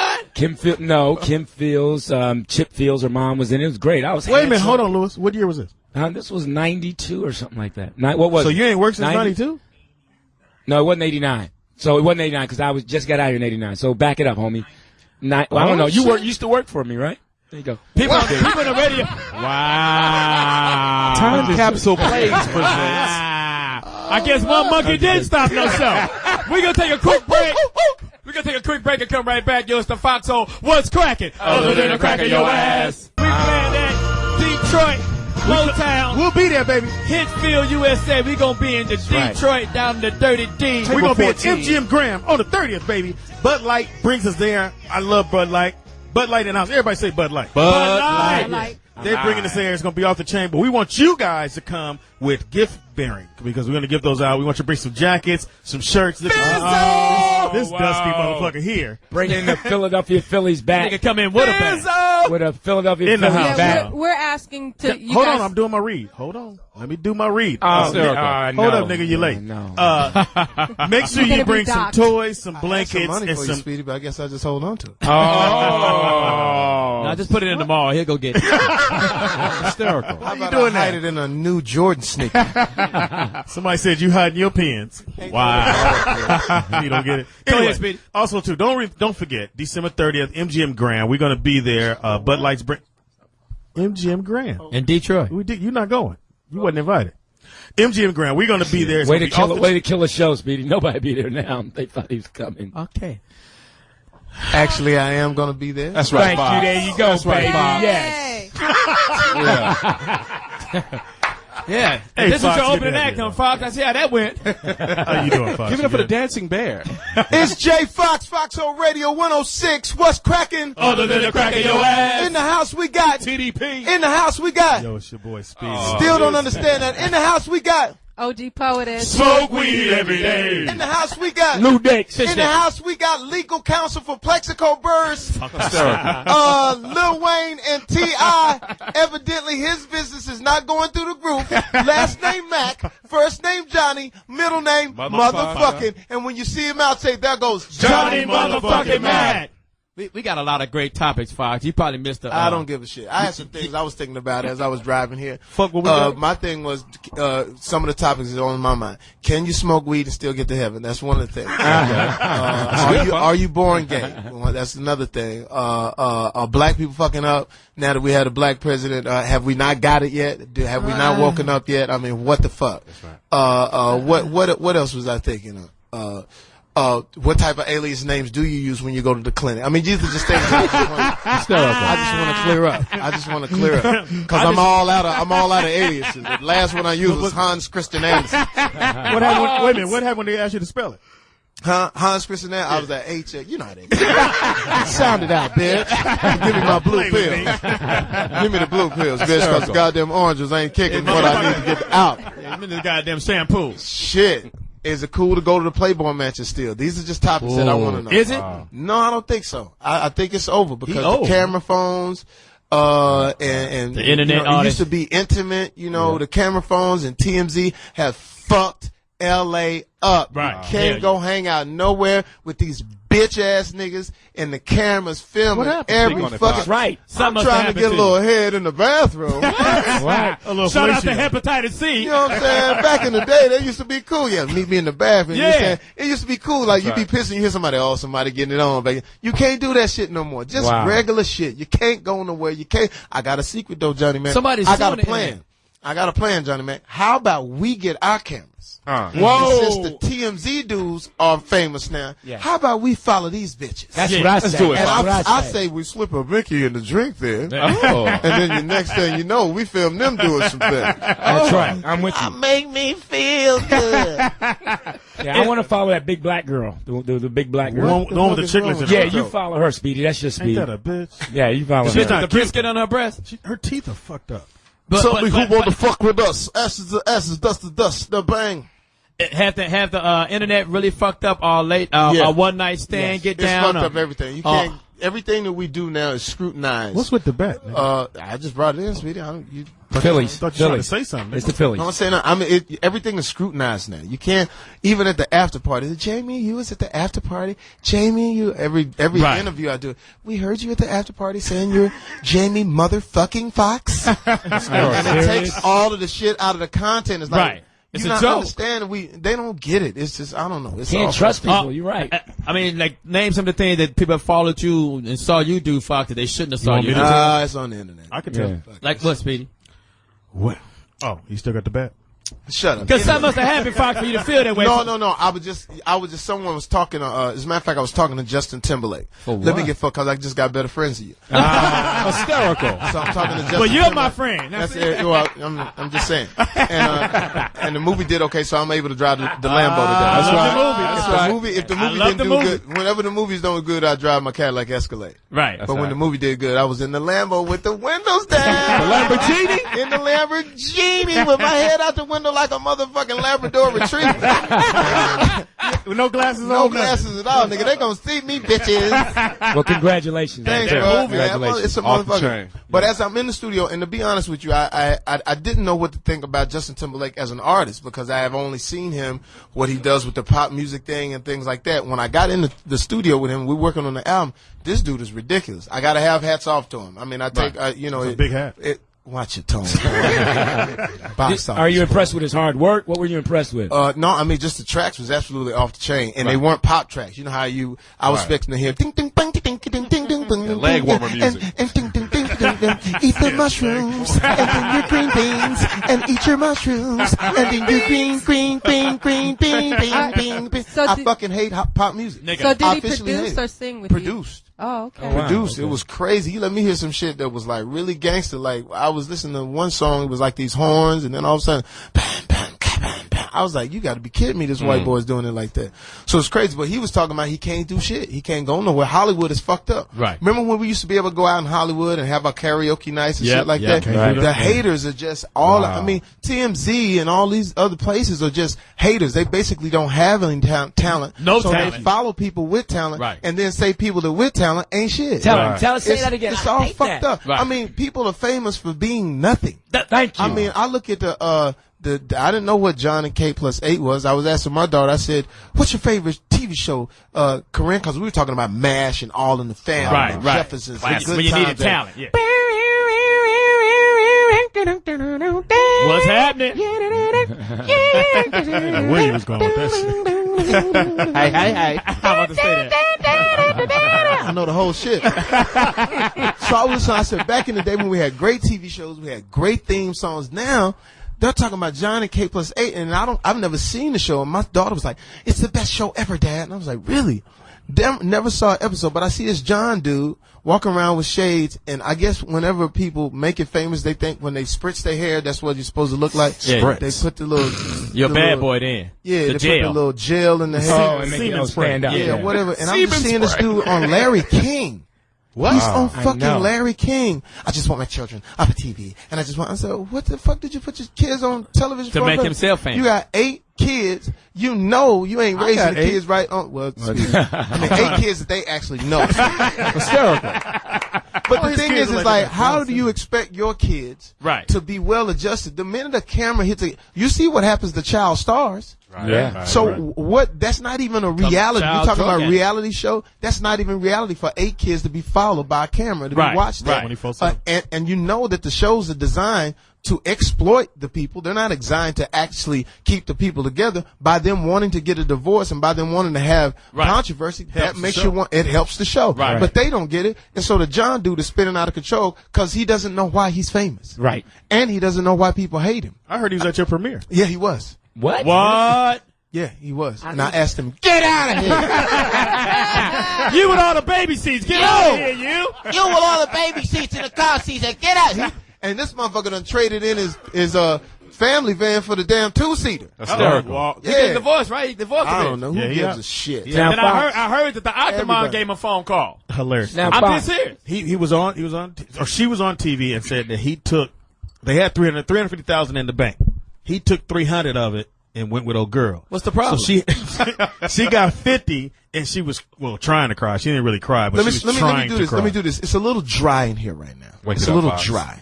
It's But like- very dry. Let's play some music underneath this. Oh, yeah. I don't know what kind of music we need. We need something. I'm sick of pop music. I was driving here listening to the other radio stations that have censors. What is We pop don't music? have censors. Fuck, shit, booty, damn, dick, titties. Sometimes we get a little Magic and soft. Isaiah song. All right, go ahead. We got something in common. What happened? happened? Man. Hey, man. I mean, we go from tongue kissing on half court. Stop. Oh, Jay. That's the kid. No, they didn't. Hey, Yes, they Speedy, did. I've never kissed There's you. a picture I on love the you. You internet. better not. I will never administer Hey, your beer. Baby and Lil Wayne kissed too. I will never So do we- that. What happened to a good old handshake? What happened to a good old give me five on the black hand side? Did you say administer? Yeah, I would never administer your beer. But yeah, they used to kiss on the basketball courts, which They that didn't threw me kiss. back in the day. I was like, okay, but that was just camaraderie, right? Right. And then I guess Isaiah says that come ride me. Isaiah, I don't want to misquote, but I evidently, because someone, Poetess, please keep us straight. Well, actually, Magic and Larry Bird wrote a book with Jackie McMullen, basically on their NBA rivalry. And Magic mentioned some things, mentioned some things in the book that Isaiah was upset about. And one of them was that Magic accused Isaiah of spreading the rumor that he was gay when he announced that he had HIV in 1991. Wow. So nice. Get your dick out my pocket. Hysterical. These ain't the balls he played with. Hey, God, shut the fuck up. That might be the Bud Light joke of the day. Get your dick out my pocket. Are you fucking kidding me right now? yeah, and then Magic went on. Speedy, what do you have? Wait a minute. Let's address it. Wait a minute. Okay, Speedy, wait. This is what we're gonna do. Speedy, this is what we're gonna do. I will give you $10,000. Wow. Listen to me. I'll give you $5,000. Don't say nothing else. They're going to go lower than that. I will give you $5,000 if you lose 20 pounds. Ain't that a bitch? Listen to me, because this is incentive, and I'm a little worried for you. Why? Because, Speedy, you have gained too much weight. No, I have. Yes, you have, Speedy, and I'm concerned. And I'm being honest. I'm being talking to you as a friend. Speedy, you better take that $5,000. Are you saying that the cup full of M&Ms is throwing you off? Wait a minute. But here's the thing. Here's the baby turkey. This is what we're gonna do. I know they're eating baby turkey toes. And they flavorful. Give me some music underneath, please. It's very dry. I don't know where I am right now, but Speedy, listen. On the road, I was watching. On the road, you did a fabulous job. Absolutely outstanding job. The Blaming tour. I thought I was gonna be I thought I was gonna be glad that the tour is over. I'm actually sad that the tour is over because we killed these motherfuckers. I heard. I seen. But Speedy, turn up some music. I want to hear some music. Turn it on up, please. Come on, turn it. Yeah, now I'm feeling wet. There you go. That's right. I feel wet now. Yeah, Isaiah's on the phone. There you go. You know what? That went a little too far back. That went a little too far back. You just took me back to dark liquor and Johnny Walker Red. Hysterical. What I want you to do, I want you to grab. Dark liquor. Listen, yeah, that took me back to the dark liquor days. That took me back to the dark days where all black people laugh like this. Jive turkey sucker. Table 14. Turkey ass sucker. Who ordered the fish That's the stick? signature black laugh. Hysterical. And they march when they do it. And then you used to have to say y'all niggas is crazy. You laugh like that first, then say y'all niggas is crazy. Y'all niggas is crazy. So here's the thing. Get me Drake, Lil Wayne, Kanye West, Eminem, that track. I don't see nothing at all. Good to me. Yeah. Is this it? Keep going, Fox. They're fine. Pull it up for me. Here's the thing, Speedy. On the road, I started noticing that you made a lot of trips to the mall, and you made a lot of trips to the food court. So I am offering, and if anybody wants to, and listen, you could either give the money to charity, impossible, or you can keep it for yourself. But we're gonna lose 20 pounds. My kid's mom is named Charity. Okay, cool. Sarah. We're gonna lose 20 pounds, but we have to set the date. How long does Speedy have to lose? Till 20 November pounds? 1st. 30 days. No. We'll say 30 days. No, that's not healthy. 60 days. 60 days. Because, Speedy, it is not hot in here. December 18th, we will give the money away. But what we're going to do is, we're going to follow you, Speedy, with a video camera. Oh, yeah. And we're going to follow your workout regimen. And an ice cream truck. and we're going to make it, more of a competition, because what we're going to do is this. We're going to give you 2 sets of meals each day. One meal is fish, it's vegetables, it's turkey. So, And Fox, the what other about a meal- delicious shake in the morning? Listen, the other meal, and we will be in Miami live on December 18th to see what Speedy looks like. We're going to follow Speedy. This is going to be our own reality show. You can follow us online. And here's the thing. I knew he was here for a while. And here's the thing. He came in with this purpose, man. But here's the thing. When you wake up in the morning, there will be 2 meals. There will be egg whites, omelet with chicken, tomatoes, and there will be some oatmeal, orange juice. The other meal will be pancakes with syrup, fried chicken, a malt. When the last time you heard of malt? Wow. When the last time you heard of a fucking malt? You niggas is crazy. Y'all niggas is crazy. And that's what we're going to. So basically, we're going to have certain challenges. Now, that won't be every day. But I know that you're going to hunger. So at one point, we do have to put a little thing, cause, and now, here's the thing. If you don't make it, what is the punishment? You have to get to know all your kids. What can be punished, Speedy, by? So turn my headphone. Get him a You got to make sure, though, Fox. A gym membership. You got to make sure, though, Fox, that none of Speedy's big girls are spending the night. You got to kill the pancakes and everything.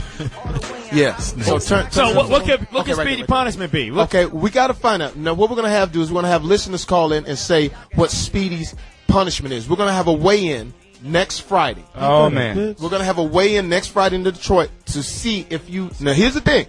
Here's what we'll do. They got a scale right now. No. This is what we'll do. We'll get a scale right now. We'll get a scale right now, Speedy. A whale scale. I'll up it to $10,000. I'll up it to $10,000, and we'll have some sponsors put it in.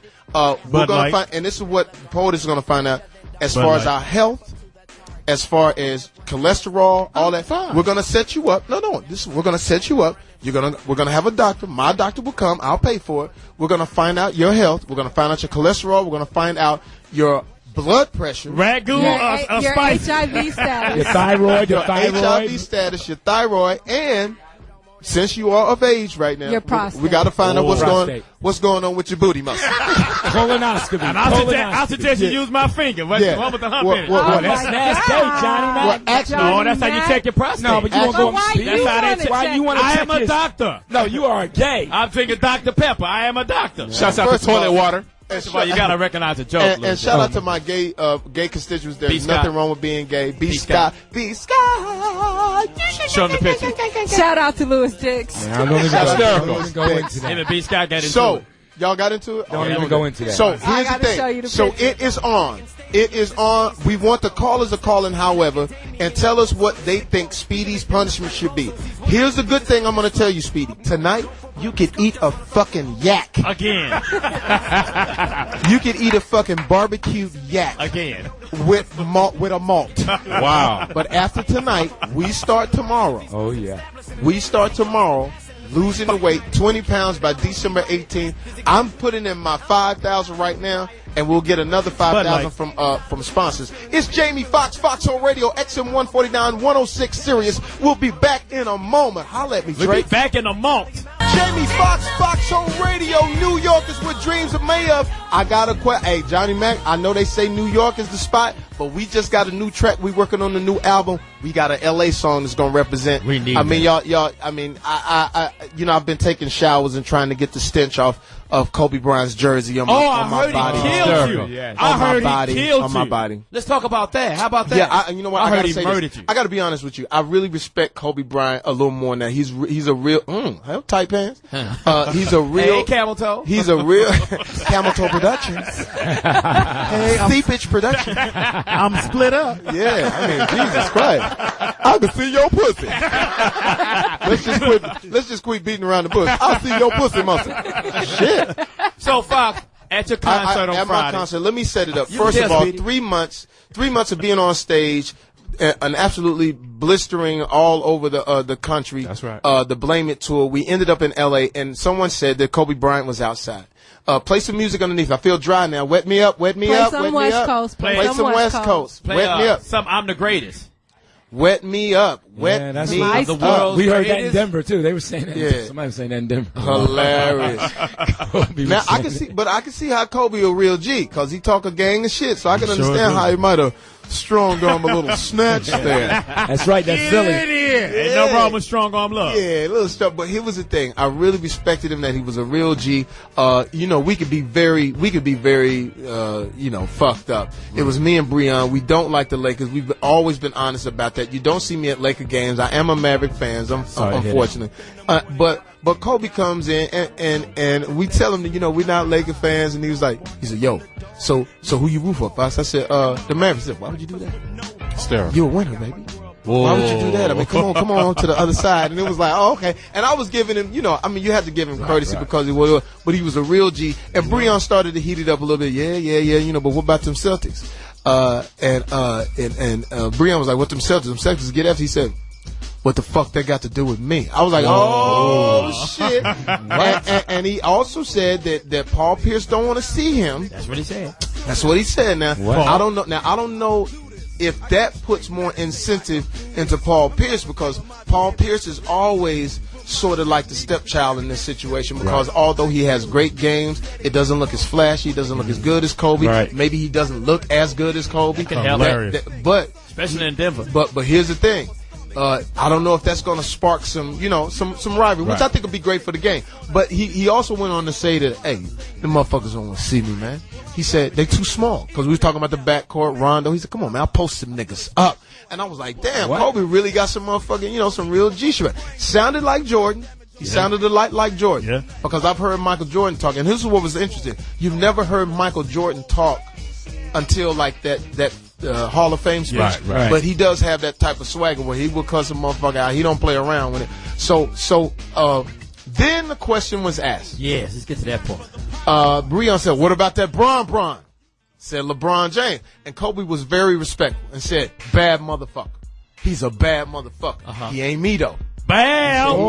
Wow. He said he don't want to see me. He said because I know what they do and I know what I do. He give him a couple of years. But I did notice that his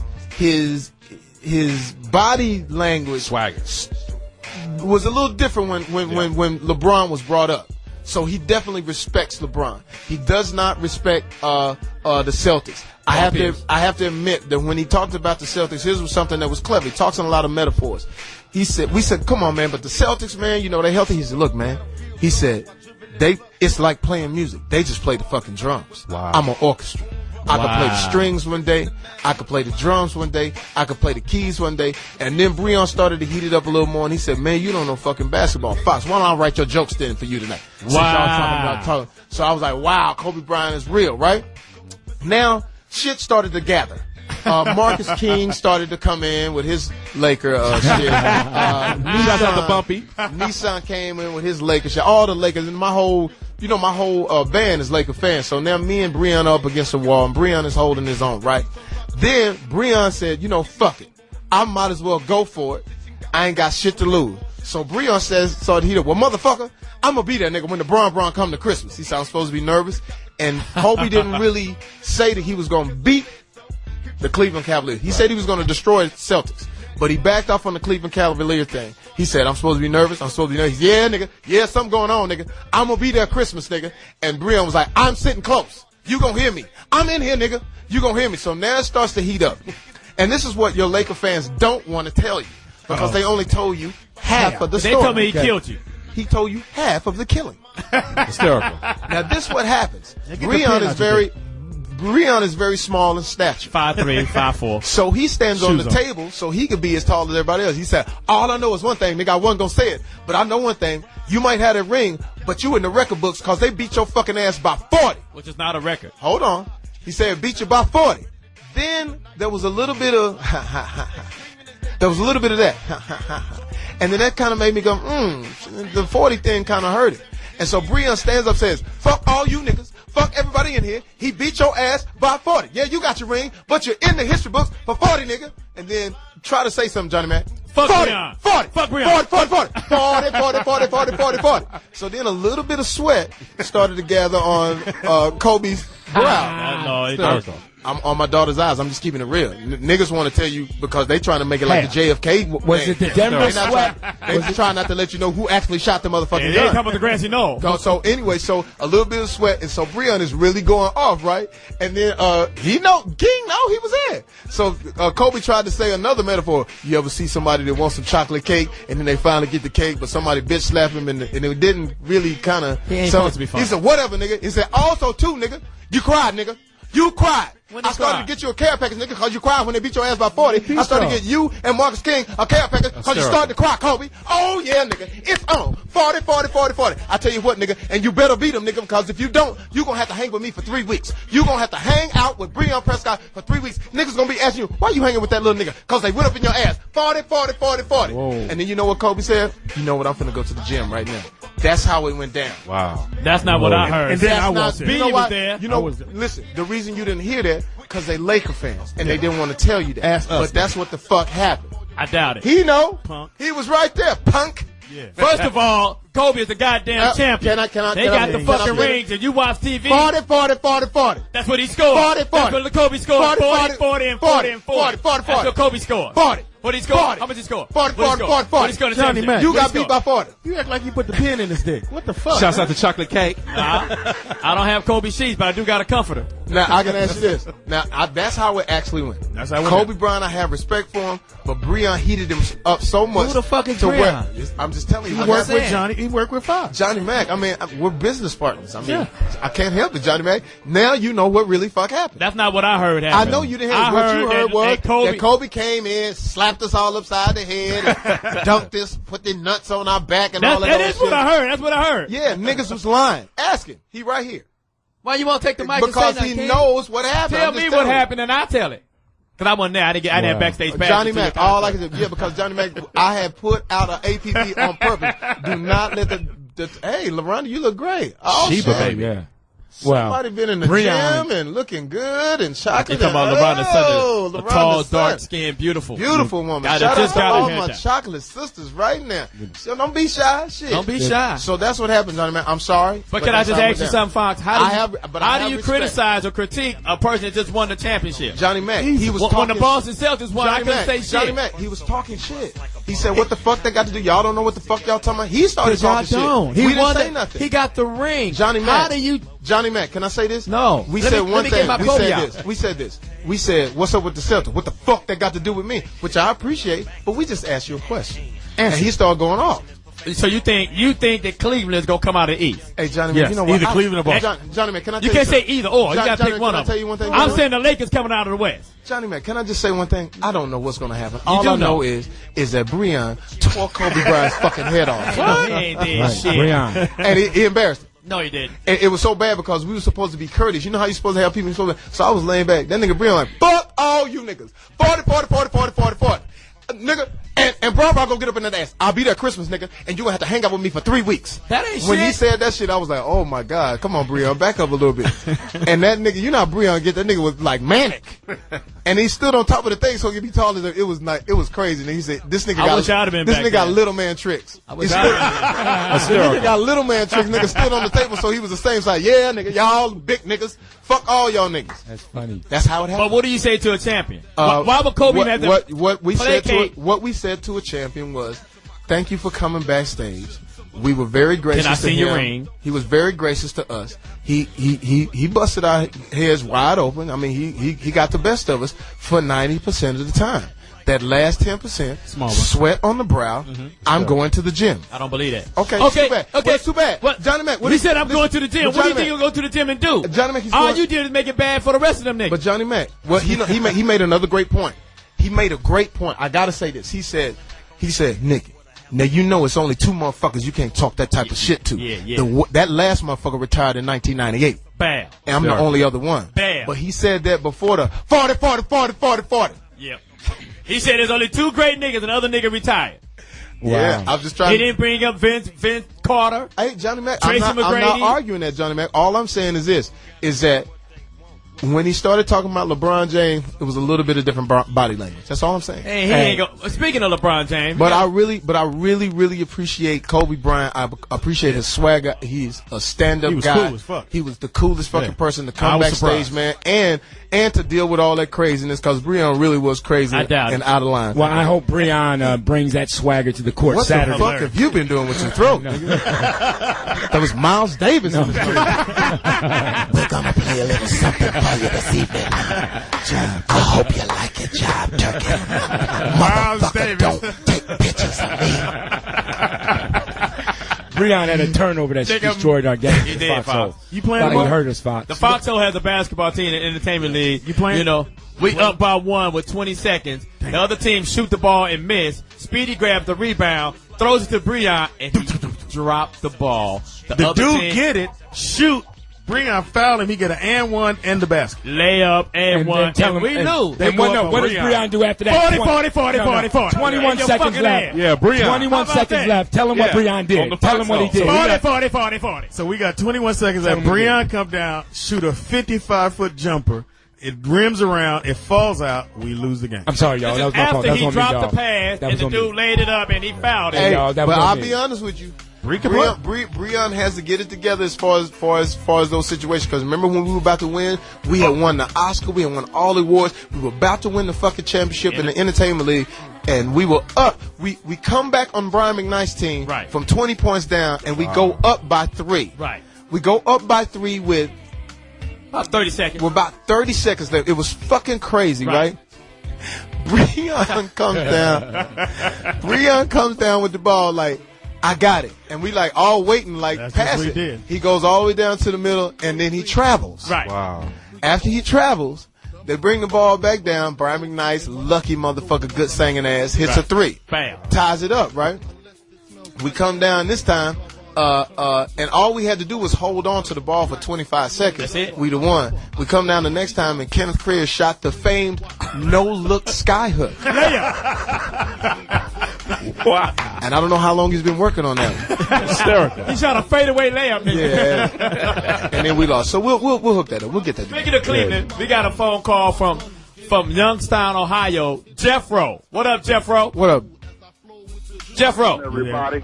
What's up? Yeah, man. Them Cavs, they gonna kill. They gonna kill this year. They got the Shaq Diesel now.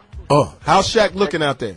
The dude looking good. Did you see him race against Michael Phelps in the swimming pool? Shaq don't have no body weight on him no more. But wow, I heard he's in great shape. I heard he's completely off the all muffin diet. Because at one point he was doing endorsements. Do you know the Muffin Man? The Muffin Man. The Muffin. Well, first of all, I saw them play Boston Celtics this week. I think it was like maybe Wednesday, Thursday. Nigga, Boston first 5 blew out Cleveland first 5, nigga, and they looked terrible. Now, goddamn, I'm watching the game, nigga. Johnny Mack, can I just be honest with you? Can we let Jeffro finish his, and then we'll come back to you. You're here all day. Go ahead, Jeffro. Speak on it. I'm a diehard Cleveland fan, all the way, and I got my problems. But Shaq and they got Z. That's 2 quality 7-footers now. Now, who's going to mess with them guys? They're not going to be on the court at the same time. So you take a 40-something minute game, and you split that time down to half, man. Both them guys are going to be fresh when it come down to playoff time. No. Who's starting in that rotation? I tell you, by Christmas Day, we're gonna see a different scenario starting to unfold going toward the end of the season. And who do they play on Christmas Day?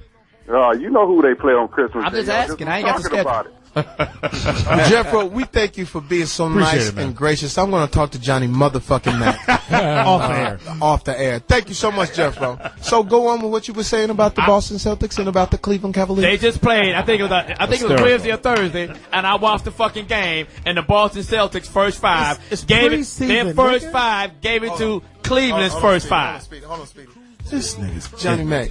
Do you know anything about preseason? I do. Let me give you some stats. The Raiders. And Boston only had, the Raiders. Tell them again. The Raiders go 5-0 in preseason most of the time. Every year. No, they don't. Every year. First of all, it's only 4 games in the preseason. 4-0. They went 4-0 for the past 3 or 4 years. Excuse me. Sorry, let me interject.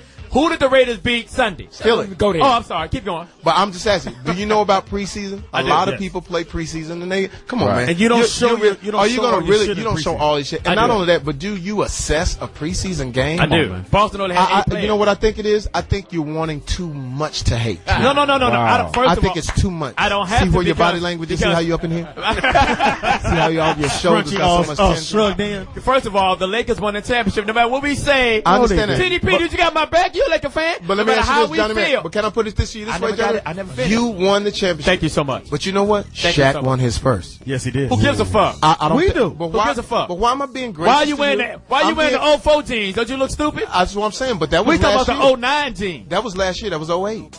No, that's this year. 08, 09.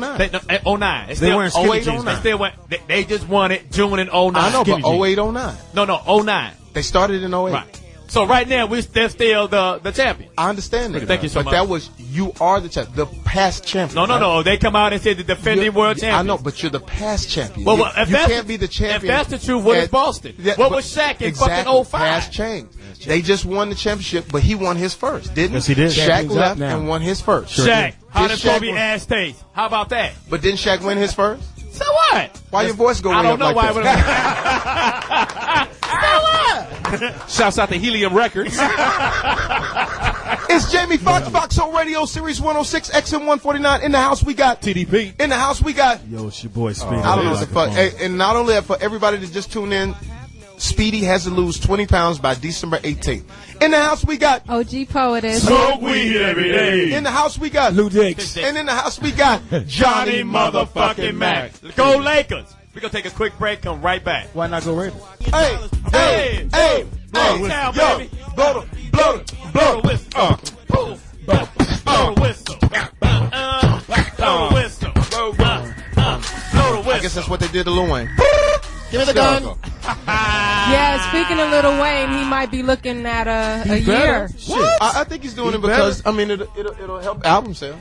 I think. No, because that's what all this commissary sales. Plaxico went to jail. Everybody got to go to jail. Fuck you. Yeah, but that's what I'm T.I. saying. be getting out. Lil Wayne will be going. You have There a you gun, go. you go to jail. But I think what it is that Well, what did Lil Wayne get in caught order with the to gun? rap, let's just think about it. In order to rap, you have to go to jail. Right. There's no way you could be a rapper because to make it real. What I heard was that Lil Wayne was never even cursed until he was like 18 because his mom wouldn't let him curse. So I mean, this would be great for his career. So I applaud it. So who let him get the tattoos? I don't know, but I think he should go to jail. I think all rappers should go to jail. Lil They have Wayne, to. Get your butt I light think on. they should Go to jail. Go to jail. That's the problem with like Nelly right now. He wants to make a comeback. Go to jail. Oh, get rid of Ashanti. What's wrong with Ashanti? She fine. So you saying his days are cold without her? Yeah, all I'm saying is this: is that we all know that as black people, we respect you more when you go to jail. That's how we are as black people. What did he do? What did he do, Poetess? What happened? It doesn't matter. Well, they pulled over his tour bus and they found a gun in his tour bus. Well, he tried to throw the gun. He had a Louis bag. And the gun was in Louis, but he tried to, like, he's sitting here and the police are walking on the bus. He did. And the window was closed. He did. I heard Cat Williams was in that bag, too. Well, Cat Williams has a charge pending, too, in New York. Wow. A gun charge. Plaxico Bird. So everybody will be going to jail. What was Lil Wayne's situation in New York, too? Yeah, they get pulled over. Yeah, they have very strict gun laws in New York. Nigga, don't Because go of to Sean New P. York. Diddy Combs. And Shine. And he got away. Shine got out. And Sean got out, but they're deporting him back to Belize. Really? Well, that's cool. Shit. Nice climate. So he got out of cell.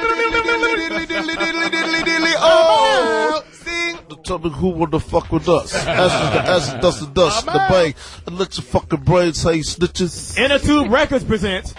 I'm out. Carry 22s up in they hosiery. Nigga, he got it put him back to Belize, right? But here's a question. As black people, are we getting it wrong? Yep. We have a black president, and we're running the opposite way. Right. Could we have some people call in and just tell me, are we getting it wrong? Are we doing ourselves a disjustice? And I'm part of it. Am I not doing enough to really make this moment really respectable? I mean, we've done this great thing now, and now we're all going to jail. We're all in trouble, and what is it about us? What is it about us that we self-destruct? And are we really rewarding ourselves for the wrong thing? Do we reward Lil Wayne and others that go to jail because we think it gives them more street cred, and do we buy their records more? And do we have it backwards? I just want to know. Why not let your talent be your credit? It's not enough for me. I want to see somebody get shot. To be honest with you, I want somebody to catch one in the shoulder. I don't want them dead. Right. But I just want to see a sling on their arm, piss a kidney or something. I can respect that. Hit the pancreas. 877-2-106-106 is the number to call into. Fox is in the house. Fox is hysterical. We got to go to Poetess for the Bud Light read. Go ahead. You know what I'm saying? That we respect, and I have had 3 Bud Light limes already. But I'm not driving. Quiet on the yard. Beauty is reading. I can't hear, but hopefully y'all can. Fridays just got even better thanks to your friends from Bud Light and Bud Light Lime. Listeners 21 years of age and older now have the opportunity to visit the foxhole.young-america.com to answer the Bud Light question of the week. Submit an online entry and answer the question. You'll then have the chance to win beer for a year where legal. You heard that right. Bud Light and Bud Light Lime for an entire year. Winners will be selected each Friday through December 18th. Light and refreshing. Bud Light and Bud Light Lime enhance good times with friends. And if you're a lucky winner, you and your friends will have a reason to celebrate. So get up on your Bud Light and your Bud Light Lime facts and visit the foxhole.young-america.com to have a chance to win beer for a year. No purchase necessary. Open to U.S. residents except California residents 21 or older. See official rules for details. Game ends December 17th. And I think we're going to take a break. No. We're going to go to the biggest loser, Speedy. Sure. And don't forget, Foxhole will be on the road. Will be at Detroit City, October 30th, which is a Friday, at MGM Grand Hotel Casino. Make sure you come on out. And make sure you have on your Halloween mask. Yes. Okay. No, you can't wear the Halloween mask in the casino. We got that. Because the robbery might want to put a 211 down. I'm wearing mine. That's right. I'm wearing mine. We're also asking people to bring blankets and coats and toiletries. And Speedy act like I can't help him out with the damn. But you've been helping all day. You splitting verbs and shit. Dangling your participle. Either you all want me to do it or don't do it. No. But no, Did she you was just right. get sensitive, nigga? On the microphone? Shouts out to Ralph Transbat. But I was supposed to do it, and they told me. With sensitivity. Y'all make up your fucking mind. Like Speedy. Motherfuckers make your mind. But what I'm saying is, Speedy, you give me the shit to read, or they don't give me the shit to read. But did you just you can't give me the shit to read and go, oh, I'm gonna highlight the shit I'm gonna read while he's reading. But did you just throw the paper I kind of away? did, but shit. Well, you created That's the weight doing it, Speedy. Ooh. It's the weight talking, Speedy. Who's going to take the weight? For all of you listeners who are just tuning in, Speedy has just been challenged by myself. We're going to give him $5,000. We're going to raise the other $5,000. He has to drop 20 pounds. By December 18th. By December 18th. Today, is that healthy enough to do that? I don't give a fuck. I'm just trying to get the ratings up on our show. Hysterical. So Speedy, you weren't fat. I wouldn't even. You weren't fat. You wouldn't be hired. I mean, just be honest. But to be honest with you, I'm very, very worried about my friend Speedy. Don't be worried. December 18th, we're gonna let him eat tonight everything you want: malt, fricassee. You said a whole yak. Yak ass, chutney, all that shit. What the fuck is chutney? Yeah, well, whatever it is, you can eat it. And we have It's skinless. Yeah, we have a buffet. Buffalo Wild Wings bought us a whole big old thing of chicken wings. Brothers own it. It's a black brother. Brothers are owning it. Right. This is great. Brothers owning chicken. Who would have thought? I'm cooking. You want to get on the mic and give a shout out about you because we got to address some things. A Morhouse situation. Yeah, because you were speaking about the brothers out there doing wrong. We got some brothers in the house that are trying to do it right. Got their own business. Yeah, step right up on that microphone. Buffalo Wild Wings. I can start some chicken wings. Yeah. Go ahead. So there are some brothers. What's your name, brother? And tell us about your wings. It's Kareem Webb, myself, my partner Ed Barnett, and actually Kareem Rush also is in the shit. Kareem Rush? The nigga that used to play for the Lakers? Yeah. They ran him out. He's out the league now, ain't he? He's out the league. No, he's in Milwaukee or Minnesota. He got cut. No, he's Clippers. here. He's with the Clippers. He's back on the Clippers. He's back in LA. He's out the league. Tell him to call me because I know he's gonna need security because the last time the motherfucker ran him out of LA. I know the dudes that did it. So. I did too, yeah. So let me know. He's abusive. Yeah, get in there, man. So, all right. Tell us about where's it located? Well, it's located in Torrance, California, at the Delamo Mall. Okay. Not too far, straight down to 405. Right down there. It's 7,300 square feet inside, 2,000 square foot patio. Got 60 TVs, projection screens. Now, what about the rumors that this is a front for your actual drug cartel? Because you're not going to convince me that you're going to pay for all that with just some chicken. 73, 60 screens? I mean, what's going on? We got a full bar. Oh, there it is. Yeah. We got 30 beers on tap and some hard liquor for you, too. Yeah, a lot of Bud Light. Yeah. Good. How far is Torrance from here? 20 minutes. Hey, straight down to 405. Are you guys from LA? LA area, yeah. I was born and raised here. Back in the You're day, born in Carson. Back in the day, Don't front. Torrance, black folks never went to Torrance. Because when you would drive... Carson Cowboy. When you would drive down Hawthorne Boulevard, Right. if you was black, they'd pull you over. And That was real that's shit. still true today. That's why you get off from Redondo. You take the back road way in. on Prairie, Good looking. and you Yeah. swing right through to the... You come through Carson, and then come on in. Because you know you're in the nigga neighborhood. Black people don't even get the whole police sign when they pull you over. No. And we just I get out and get right in the back of the car. I got my own handcuffs, Go on, get nigga. in. Speedy, talk about the time when the cops made you get out and you just went to somebody else's house. Yeah, Speedy. They ride behind you, made me nervous. So I just got out. Right. And I went to this dude's house and I'm knocking on the door and they're looking at me. I'm like, please let nobody be here. Right. Old man said, I gotta help you. The motherfuckers were sitting on my car like, yeah, just go and get in the back. Right. So, because it was late. It was like 3 in the morning. I mean, there's a lot of entrepreneurs out there and everything like Stealing. that. What gave you the energy? What gave you the wherewithal to get your own company, your own wings? Basically, we want to control our own destiny. Wow. Kareem Webb, he's in the restaurant business, been in for most of his life, and we looked at the opportunity and said, okay, how can we employ some young brothers and sisters, also make a difference, make some money for ourselves, and control our own destiny? Speak right into the mic. I have a question. Yeah. How did you decide, because you said my man He been in the just asked restaurant that. business for so many years. How did you decide on the wings? What prompted you to make these wings? Well, with the wings, the situation was, if you're in an LA area, you have a restaurant that may have a couple of TVs, or you just have a sports bar. But we're in the middle where we basically have the restaurant and the sports bar. You got 60 TVs, so it was... Okay, it was a situation where basically you can be first to the LA market. You got a franchise that's a proven thing, so we figured out we want to be the first and be the best. That's right. How many Mexicans do you have in your kitchen working? Shouts out to Ralphie. Kareem can answer that question. The wings and Budweiser. Answer the question. How many Hispanics did you have in your kitchen? We got quite a few, but we got quite a few brothers. So we started. Los trabajadores. Mucha trabajo. Don't worry, they don't listen to this station. Turn it back to Telemundo. Johnny Mack, we've been open now 3 weeks. So we started with 200 employees. We gave a lot of brothers chances that have records. We met with every single one of them, and it's like you got to compete. We're going to start with 200. We're going to get down to about 145, 150. We're going to teach you the right things to do. If you're responsible, show up. Well, the Mexicans don't have any records, so. Wow, Louis. They just got border passes. Go ahead, finish it.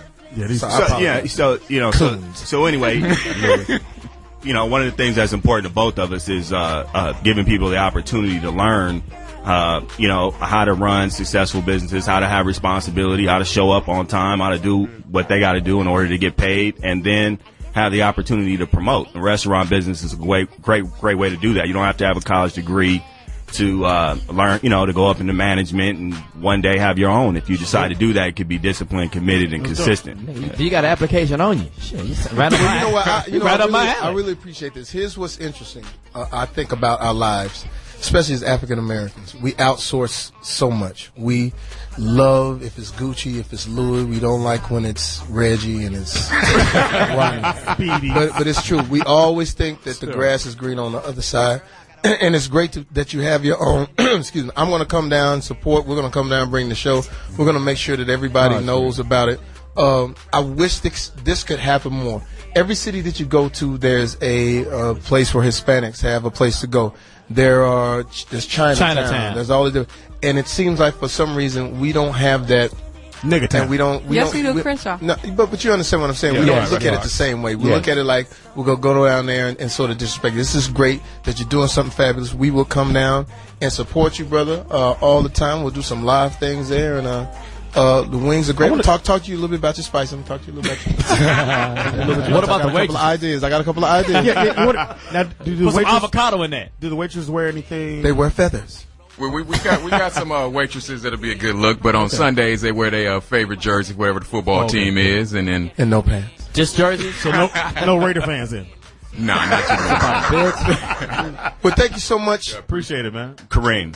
Ed. Anything else you'd like to leave us? Where your place at once again? It's 3525 West Carson Street in Torrance, right in front of the Lamo Mall, right below AMC and Theater. Take the back way in, fellas. There it is, right on Prairie. Can we get a Foxhole combo on the menu or something? You know, people can order. Yeah, we can. This is what we're going to do. We're going to taste the wings, and we're going to figure out what we like as a combo, and then we say, bam, this is what Jamie Foxx eats. Then I'm going to take a picture.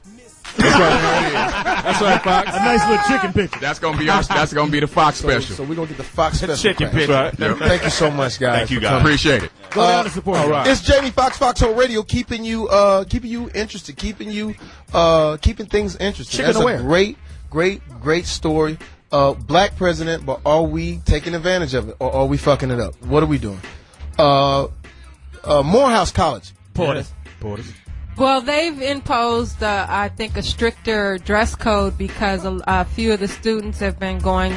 They've actually banned wearing women's clothes, makeup, high heels, and purses For guys. for guys. It's an all-male It's school. an all-male school.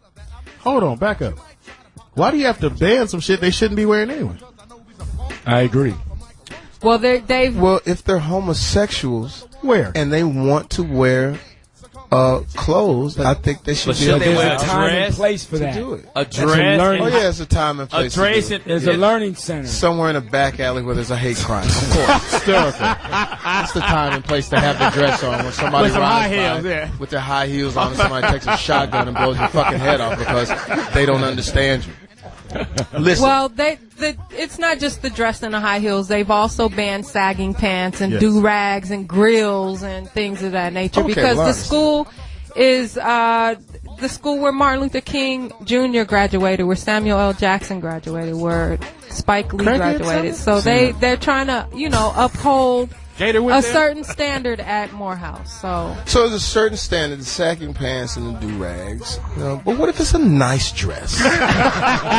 With a nice do-rag. Something with a flannel, maybe. Flannel, something in a, chiffon, maybe. something in a, a bag out. Couture.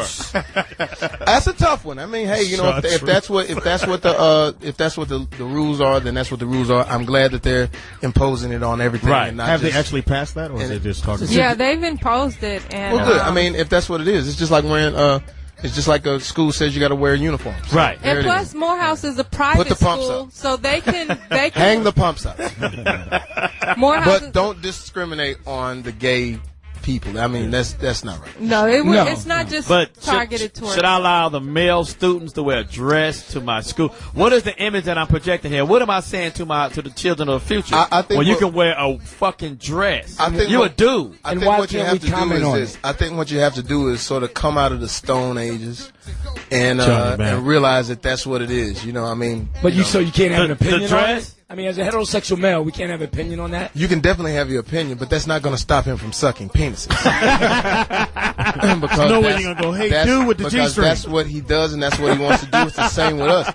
So it's like this. As I've grown to learn, and my daughter has brought me to this, because I was definitely in the Stone Age about, the gay marriage and all that other kind of stuff. I just think that if everyone is respectful and respects themselves, you can be whatever you want to be. Like me coming from the Southern Baptist, background, it's tough. It's tough for people that were gay. My grandmother actually stood up and said that it was cool, that God loved everybody. And this is back in the 60s and the 70s.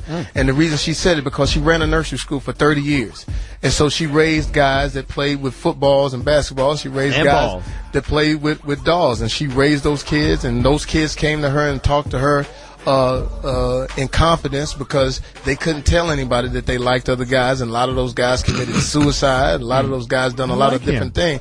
But my grandmother was there, who's she from the old school, and she said that's just what it is. What I think what has to happen is that as we grow older, and as our society and as humanity evolves, we learn that there are things that we just don't know about, and you have to open the umbrella to it. It's like religion, you have to open the umbrella for religion. I mean, like my grandmother stood up and said in church that God made sissies. You understand what I'm saying? Whoa. So she was basically saying open the umbrella for it, because these people they're born that way, and that's what it is. So, now whether I like everything they do, I'm not saying that, because that's not that it ain't for me to understand completely, and I'm still coming to that. Understand what I'm saying? So, Morehouse is a private college, and they can impose whatever kind of dress codes they want. Great. And if you don't like it, you have the freedom to go to another school. Or you go to the Linux Mall. Get your G-string and your penis tuck and get on it. And speaking of Atlanta, we got to shout out Kasim Reed. He is running for mayor in Atlanta, and the Foxhole support. He's a very, very, very courageous young man, educated. And what I like about him is that he's grounded. He's connected with what the community is about, and not just the urban community. He's connected with everybody, blacks, whites, Hispanics, Asians, all the way down there. We had a great turnout with him, Andrew Young, who to be in the presence of Andrew Young and to hear him speak was incredible. And it's tough. When you become a political figure, it's going to be tough. So Kasim, get ready, because it's going to get tough. Yeah. Like everyone has told me that are in politics, if you want people to love you, don't get in politics. He's not looking for the love. He's looking for the respect, and he's looking to lead people. And shout out to you, Kasim. Go on, Johnny Mack. Yeah, we got a phone call from Carol from Michigan. Hey, what's up, Carol from Michigan? Hey, what's up, Foxhole? What's up, love? Hey, Get your energy up. Wait a minute. Let me get my energy up. What's up, Carol? What's up, Fox? That is shit. Are you in the bathroom? No, I'm in the basement. And are you in Detroit? No, I'm in Grand Rapids. All right, Grand Rapids. But I will be there to see you, though. Yes, love. Thank you, baby. So holler on it. Speak on it. What you got? But what you're saying is, I agree. You need to go back to the old school. And that's why some of these kids wearing their pants down, carrying guns, and ready to jump on you. I blame the parents. Well, you know what? What else I also blame too, and this is what I've always talked about. I think that we need to bring prayer back in the schools. Amen. And I'll tell you why.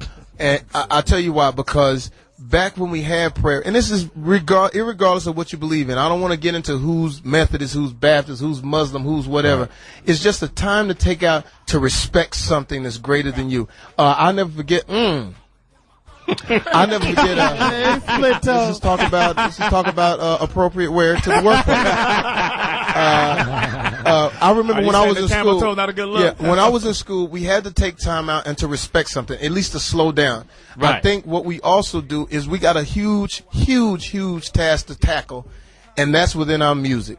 What are we going to do about music? Was hip hop designed to take us in this direction? No. When hip hop started, it was about who was the best MC, not who sold coke, not who sold guns, and not who lied about selling coke and carrying guns. Right. That's the main thing.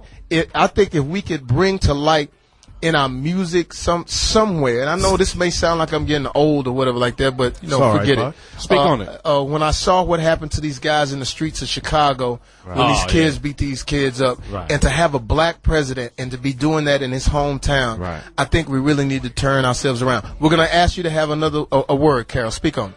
Oh, well, I agree with you, because I'm out there talking to these young kids. I talk on their level. I say, hey, why you want to do that? We got a black president. Make something better of yourself.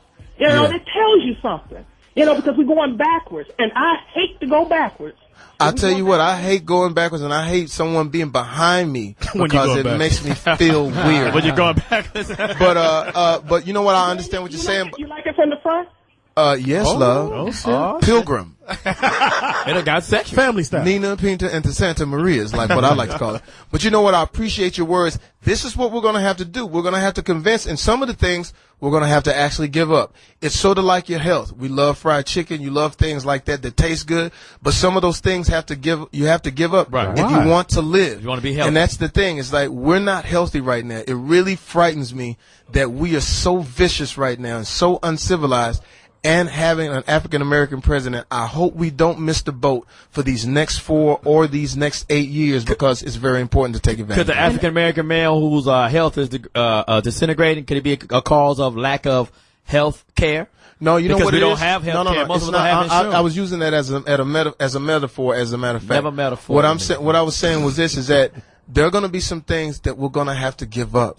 I remember listening to NWA the first time and saying, wow, I hope I never run into these guys, because I think that they're some of the most vicious dudes I've ever heard. These motherfuckers kill motherfuckers. I love the music. Right. I know every word. But not knowing that it affected not just me, but it also affected my community. That, you know, everybody doesn't listen to the music like I listen to it. I listen to it for music.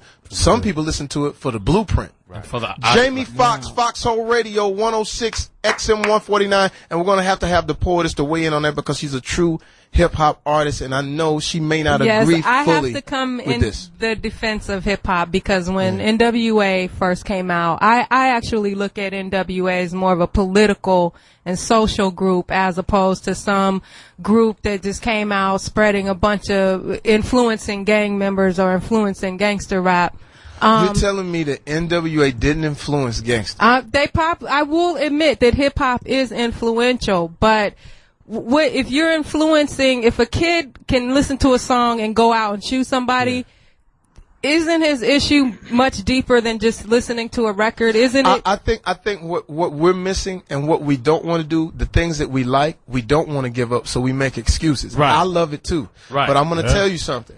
There's difference. It ain't even about that. There's difference is this.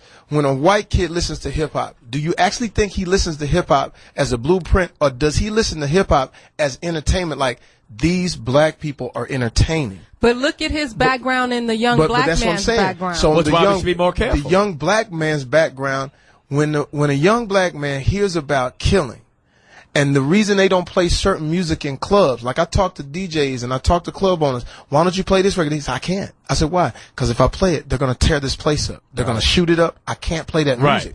So you can't not look at the writing on the wall, and I love it. I love the most gangster thing in the world. My sister, however, I had to ban my sister from listening to,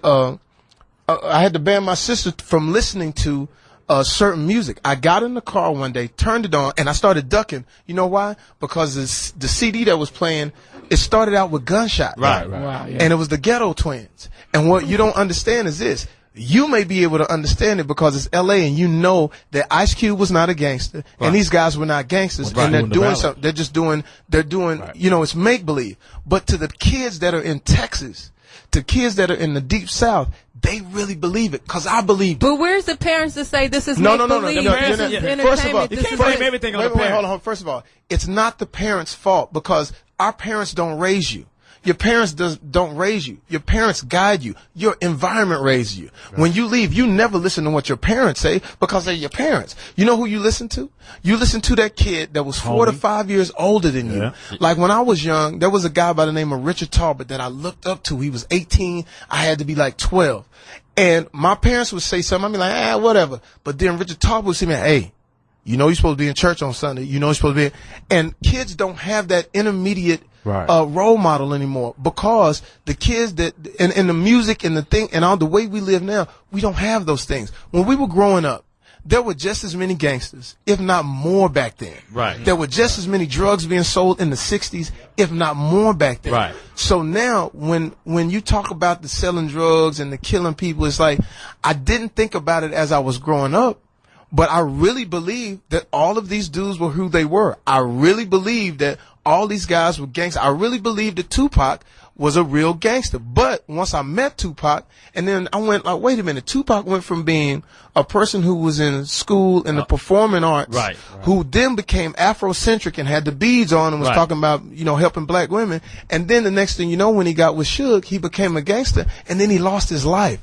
No other artist has ever done that. You can't say that in country music. You can't say that in any of these other musics where the actual music pushed these two guys to death. Okay, then I'll say this. Do you think this could possibly be by design? Because there's a lot of music out there that is positive, uplifting, but it doesn't get the airplay. You're hearing these records constantly over and over and over and over again on the radio, so there is some programming going on. So I understand, but if we don't do it, they can't program. Here's what it comes down to. We now are in a new age of, you gotta get on this, Zoe. We're now in a new age of thinking. It's like when I see Barack Obama now, I'm still going to stay loose and my comedy is going to be what it is, but there's going to be certain things that I'm going to say to balance it out, to make people understand that, hey, I know we are still entertainers, but we have an opportunity now to save a lot of people. I'll give you some statistics. In Dallas, Texas, they're already up to 500 plus murders in their city. Wow. It's only 365 days in the year. Wow. In Chicago, there are children. There's maybe 40 to 50 murders in children in the school districts. But we don't do anything about it, and we haven't changed anything about it. Okay, now what role does the economy play in all this? Because I've been hearing a lot of stories of people going out doing things because they can't feed their family. I gotta make you understand something, though, Poetess. It's like economy, white man theory, all these other things. At a certain point, we gotta let it go and say it's me. And here's the thing: I hate when I make a mistake.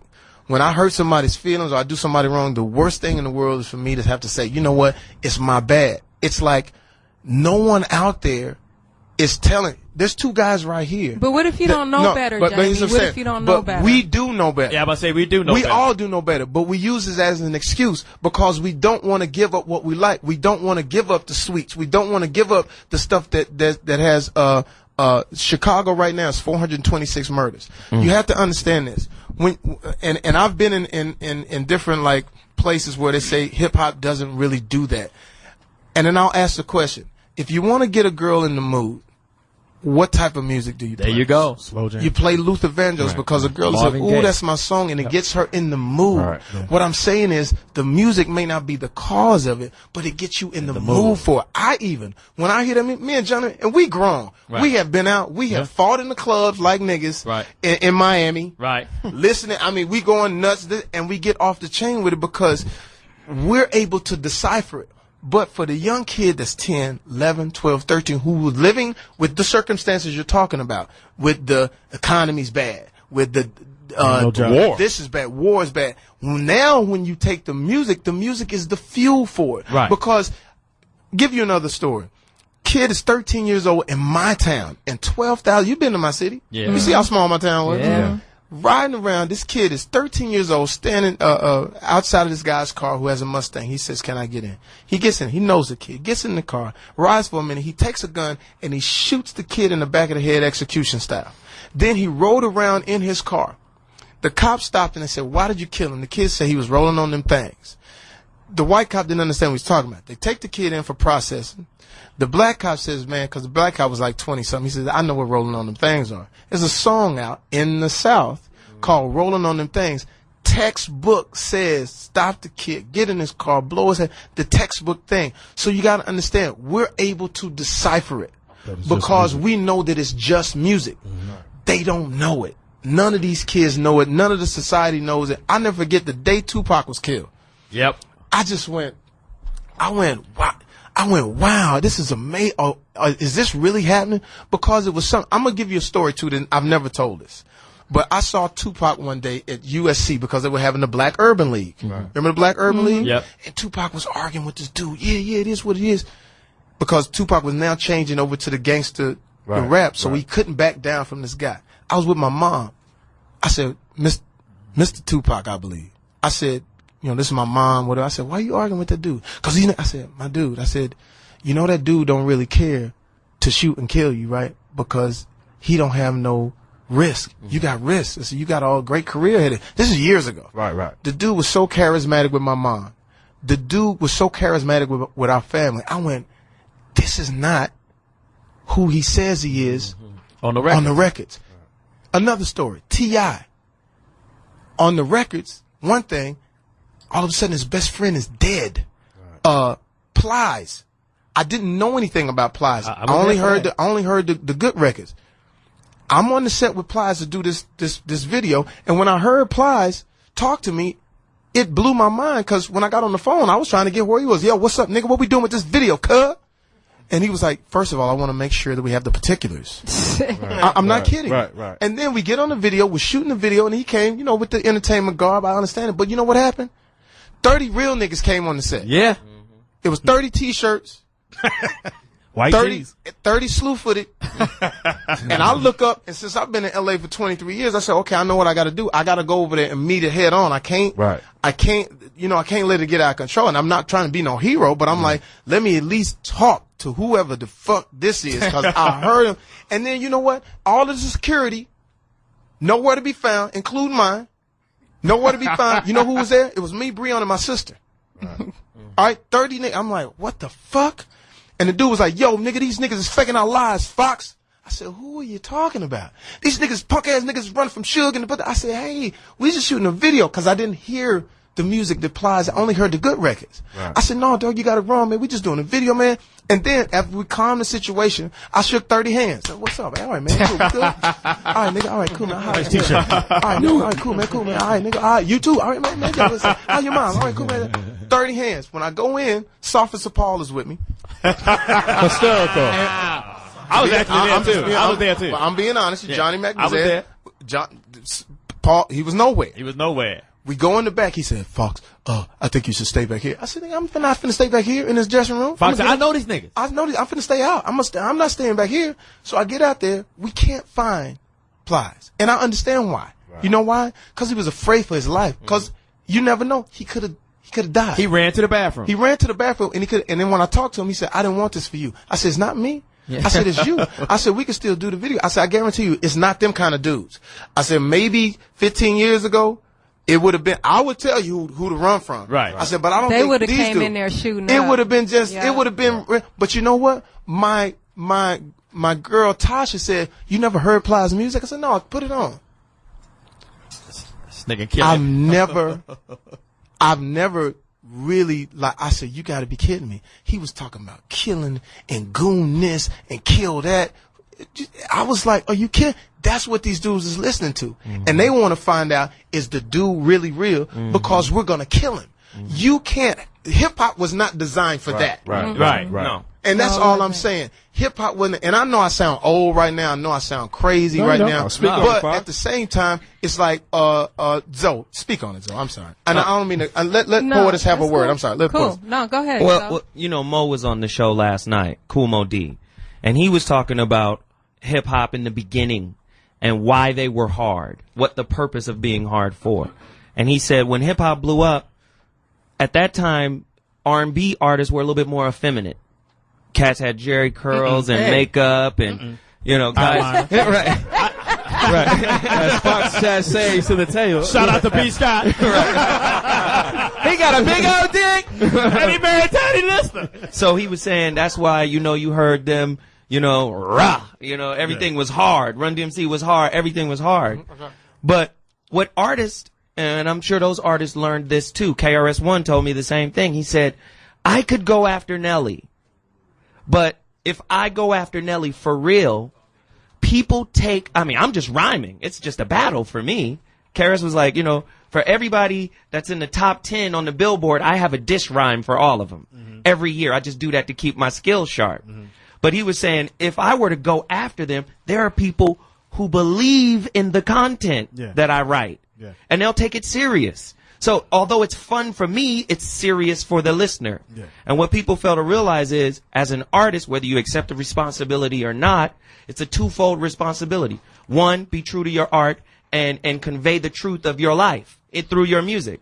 But two, take the responsibility of the effect that consciousness puts on someone else, the listener. But don't you have to be conscious to even be on that level? Because I know that I used to listen to the that hardcore shit all the time too. But now that I've become older and a little more conscious, I don't want it in my subconscious. You know what I'm saying? So I don't. There's a lot of records that I don't listen to. But hip hop was supposed to entertain. But how do kids, I'm not supposed to be afraid of you on the record. But how do kids get there? The kids aren't there. They're not. They don't have that level of consciousness. But this is what I think. First of all, we raise the kids. Right. Everything that we do, and listen, at my concert, there was kids that were 10, 11, 12, 13, all the way up to 85.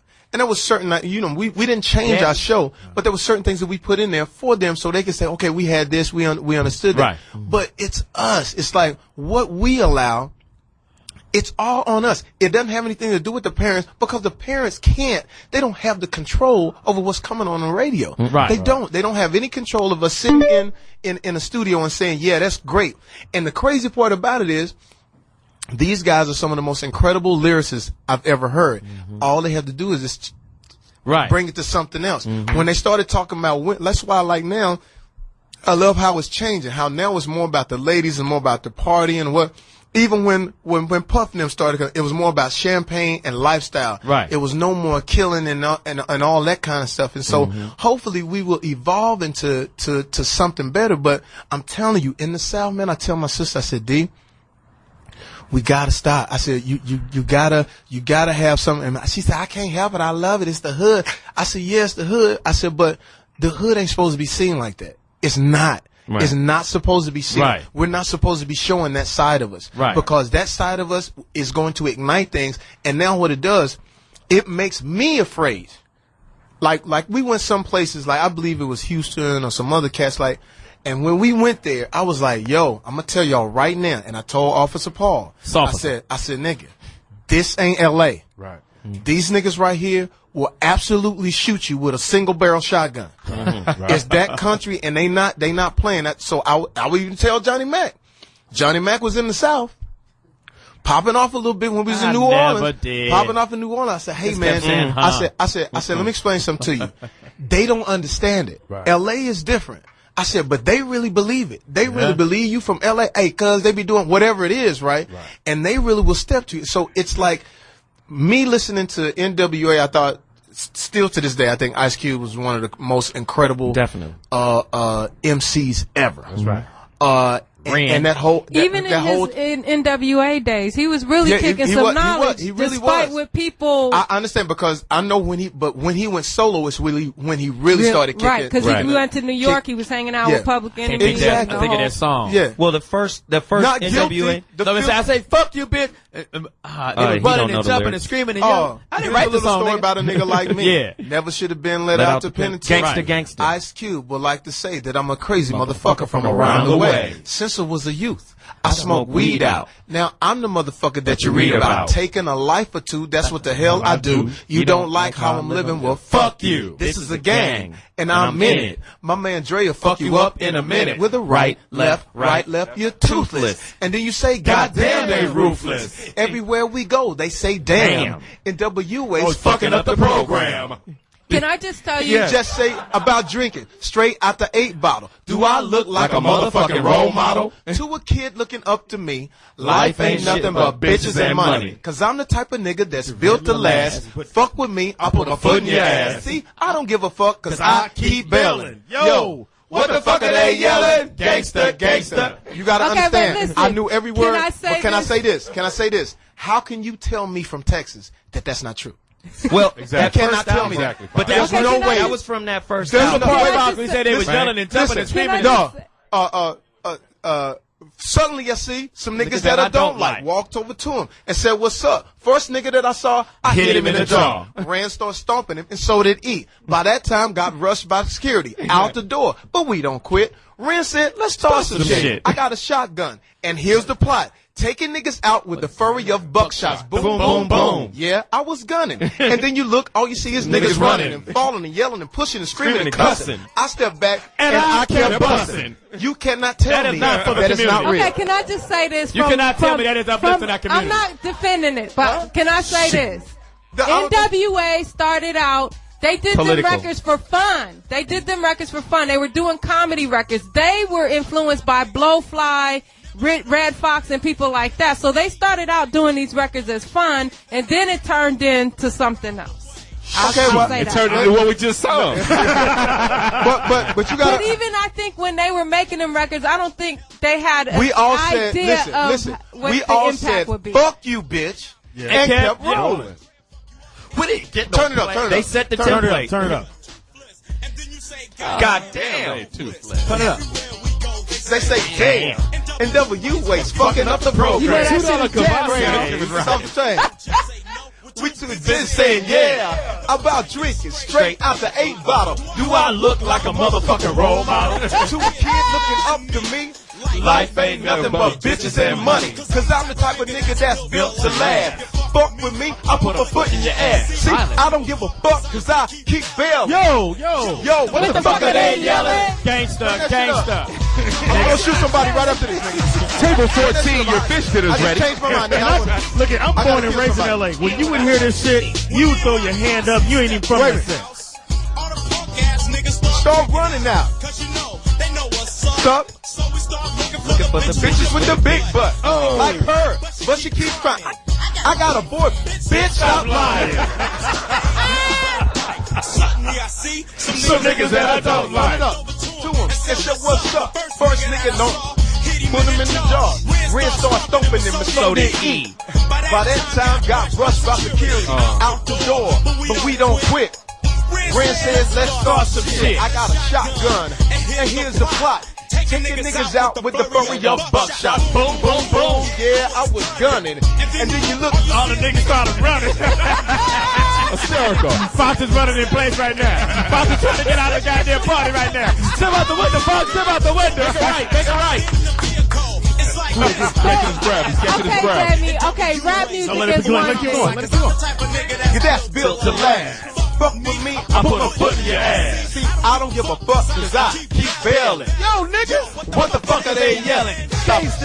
Okay, what Stop it. What about the violent movement? Wait. I'm going to address it. Here's the guy now. That's NWA, but here's the guy who is now in the movie. Are we there yet? Disney movies. So the question is it really him? No, the question is this. Even though we love it, did it do something that we didn't expect? And then my thing is this. Is there a way to balance it? I think what my cause is now is to balance my entertainment. Mm-hmm. Here's my entertainment, and I'm not going to back off doing jokes for nothing. Right. Because I think it's great. Now, what do I do in the community? Like what you did was great. Having women that were battered come to the show and say, what do I do now to balance? Mm-hmm. Just as heavy as I am in entertainment, how can we now be heavy on the side of reaching that kid to let them know that it's not real? Right. So the guy that's faking the gangster shit, right, who they're really not gangsters, because anybody here knows that if you're selling drugs, you don't go into the music business to make money. Right. Because selling drugs, you make way more money than the music business, especially with the dance. So it's basically the vibrato. I've always said this. I know R&B singers that are tougher than some of these rappers. Keith Washington carries a little pistol and will put it in. He know Aaron Hall, and you know what I'm saying? So when the thing is that what bothers me sometimes is that when you see the guy that's really faking it, and he doesn't understand that the multitudes really believe that you're who you say is. You talk about the movies. That's another thing. That's another thing too, because the video games. Here's another thing. With our community, we have a bad imitation problem. White people can go watch Schwarzenegger murder. We watch American Gangster, and we have 12 cases in Dallas, Texas, where they play out the scene where he walks up and shoots the guy in the head.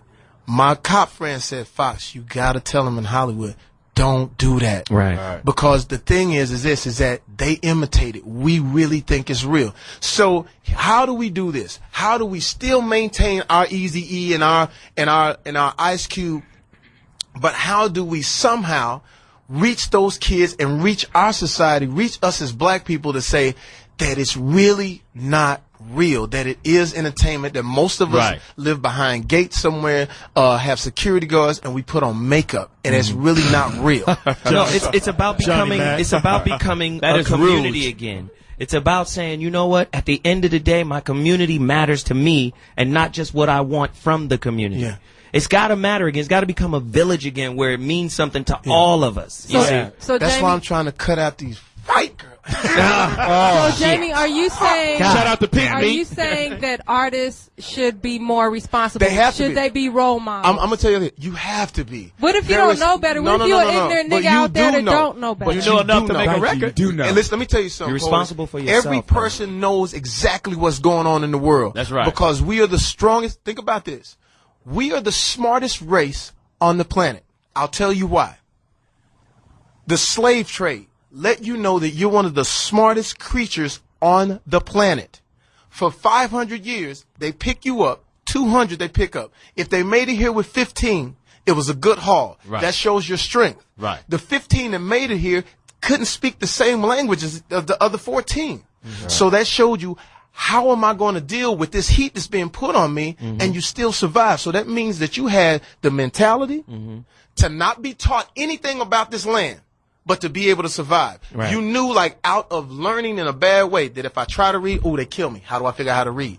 So we figured that out. Oh, how do I reach now this person who doesn't speak my language? So I figured that out. Right. The smartest, innately, instinctively, it is in you to be smart. So when those guys are saying it, it's not really true. It's what is the easiest for us. Right. Because when I'll use my sister as an example again.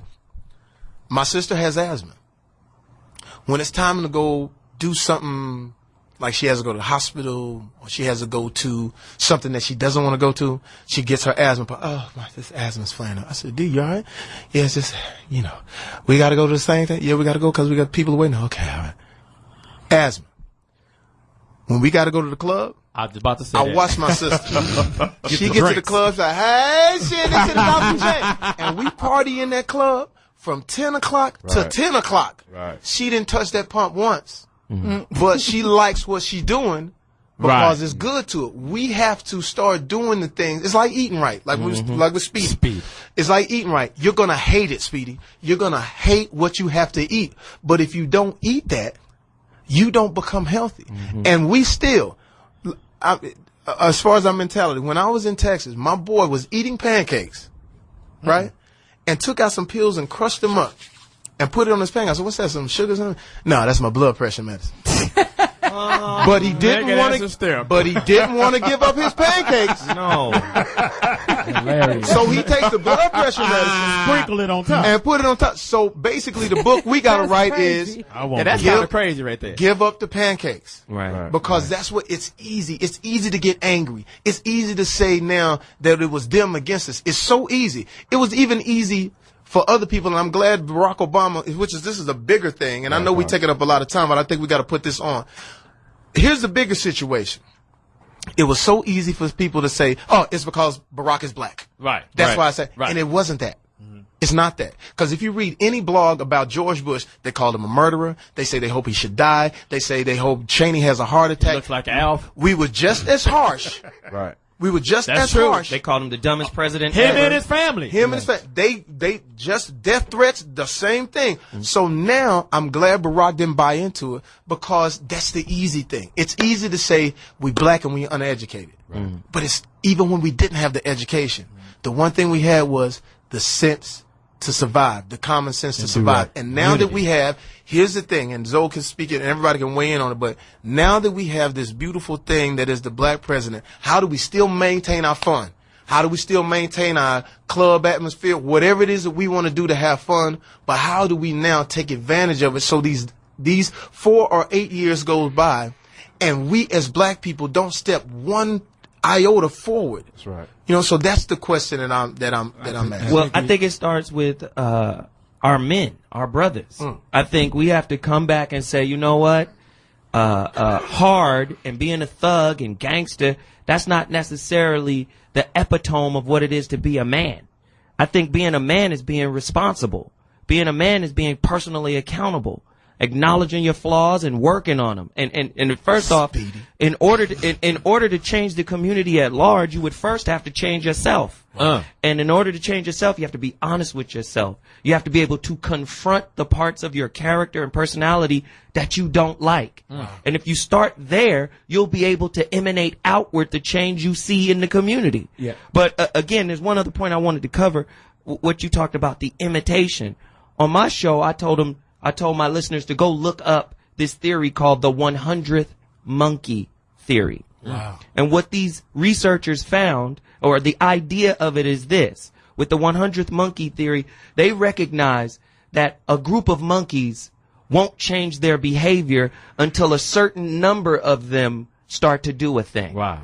So once they got to the 100th monkey and he started to pick up a trait, then all of the monkeys started doing it. Wow. So if you apply that to us, as a group of people, I got a great joke.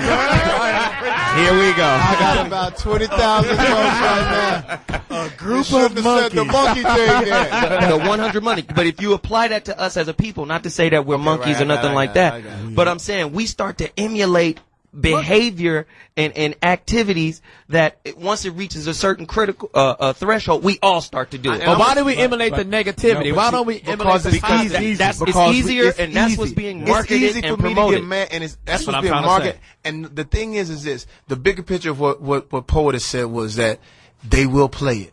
Oh, they yeah. will. You know why they'll play it? Because they sit back and they laugh at us. But and not that I'm not trying to be. That's right, fine. Like admired by the white man because they don't give a some of them don't give a shit anyway. It's so don't worry about that. But they don't listen to the music like we listen to it. They say, that's funny. You hear about them shooting? It's great. That is a great record. I mean, what does that white executive do when we walk out of that place and he listens to that record? Listen to this record. Listen, it's going to make me millions. Starts out with machine guns. Listen, these guys are great. I mean, who would have thought? No, we had Neil Sedaka. Now this, have you heard this? It may blow your mind, but I've been in those meetings where I take on the role of the Uncle Tom, just so I could find out what that Are person. you the spook that sat behind the door? Exactly. I'm the spook that goes. And I say, yeah, they're crazy, aren't they? What do you think about the guy, Jamie? Because I mean, you're not that guy. Not at all. Not at all. These niggas. Should use the machine gun on them. I am not a monkey. Go ahead, Lou Dix. I just can't stand that. Go ahead, Lou Dix. I was going to say that some people, when you get a bunch of black people on tour, they will put one white person in there just to make sure people do what they're told. And sometimes that's interesting because, in other words, that one white presence makes everyone behave. That's what someone told us. Yeah, they call him the We coach. need a white man. So, how did you feel about that? Is that true? But here it is. I've always said this. I could have 7 of the biggest fucking black bodyguards and the littlest nigga in the club. That nigga, fuck these niggas, whatever. Nigga. I'll have one skinny white man with glasses and step forward and say, excuse me, guys. Oh, yeah. What it is. And everybody is on chill. Get the fuck But back. that's the mentality because we always know that if we commit a crime in black world, you going to go to jail for 6 months. Right. If you go to jail. Right. But if you steal a piece of candy in white world, your ass is going to jail for a long fucking time. The example is Plexico Burress. Michael Vick, Lil Wayne. These guys have families. Yeah. I know Plexico. I sat with him 4 days before he was supposed to go, with his head in his hands. Like, I cannot believe my life is messed up. Like, I'll never play football again. He's done. I'm sitting in his manager's house, Intercoastal, in Miami, in a place where even the luckiest white person with all the money can't be. And this dude is going to jail for 2 years. T.I., although the shows were great, but you know that what the risk is that what if I come out and there is no Big Bang? What if I come out and Drake is doing whatever he's doing and I'm not really relevant? Those are the ifs. And not only that, anybody in here, and I've only been in jail a weekend. Thursday, I think it was. But anybody in jail? Yeah. It ain't cool. And I don't think that's what hip hop was designed for us to die, go to jail. Right. And Actually, it was an alternative to gangs when it first started. Right. And I want to make sure I throw this Bambaataa. out. My son's their cousin who just got a little young brother. He's 23 years old. Yeah. He got 15 years. Touching and entering. And so my sons, Donald and Dominic, came to me and said, "Dad, I'm glad you came and got us because we could have ended up like my cousin." Yeah, man. Tell him what happened, Speedy. To your cousin. Oh, he was breaking in houses and touching and trying to handle with people, and the white folks got him. He didn't rape nobody. He would reach up on the bed and touch him, but he Fondling the sheets. Yeah, but he got 15 years. But He was my standing son, over them, looking at them, and wasn't my cousin, their cousin. But the thing you said it was your cousin. Disclaimer, huh? Hold on. But the thing I want to make sure I got out there is that when my sons were 10 and 11, I went and got them. Yeah. And I said, y'all just come stay. We gonna rough and tough it. And we roughed and toughed it. They 23 years old. They live together. and they've been living together for 3 years. It's commendable. And here's the thing: we do a lot of jokes on the show, and we're gonna get back to the jokes. So everybody, that's listening to this part, this is good for us. We'll get back to the jokes Friday. When I come back Friday, I'm cussing everybody. I'm gonna go nuts. We're going to Detroit Friday. Yes, sir. So we'll see you in Detroit. But it's commendable. We do a lot of jokes about Speedy, but I got to be honest with you, Speedy. You really do take care of your kids. He does. Yes. Bring it up a notch. Speedy has got to lose 20 pounds by December 18th. Yes. Today is your day to eat whatever you want to eat. We got to figure out who's going to follow you. Nigga, you gonna get $10,000. You sitting up here like you said. 5 for sure. like he's saying, you mean I really got to be healthy and live longer? I am not sad. All right, we're gonna listen. Henry so Royal said he'll bet you $1,000. He's gonna lose, and we should get Lionel B in on this too. That's impossible. We should get Lionel B, Bay Area Productions. We're gonna listen. We're gonna get all of this together. We got to figure out who's gonna follow and who's willing to stay at your house. Somebody with a wide lens. I don't have a life. Little Dicks, will you do it? Yeah, I don't have a life. What's wrong with your throat? Well, that's good. Then I'll get some money to pay. Shit, I guess I'll pay for it. We'll pay for it and everything like that. This has been great. Zoe, thank you for weighing in. Thank you, Poetess, for weighing in.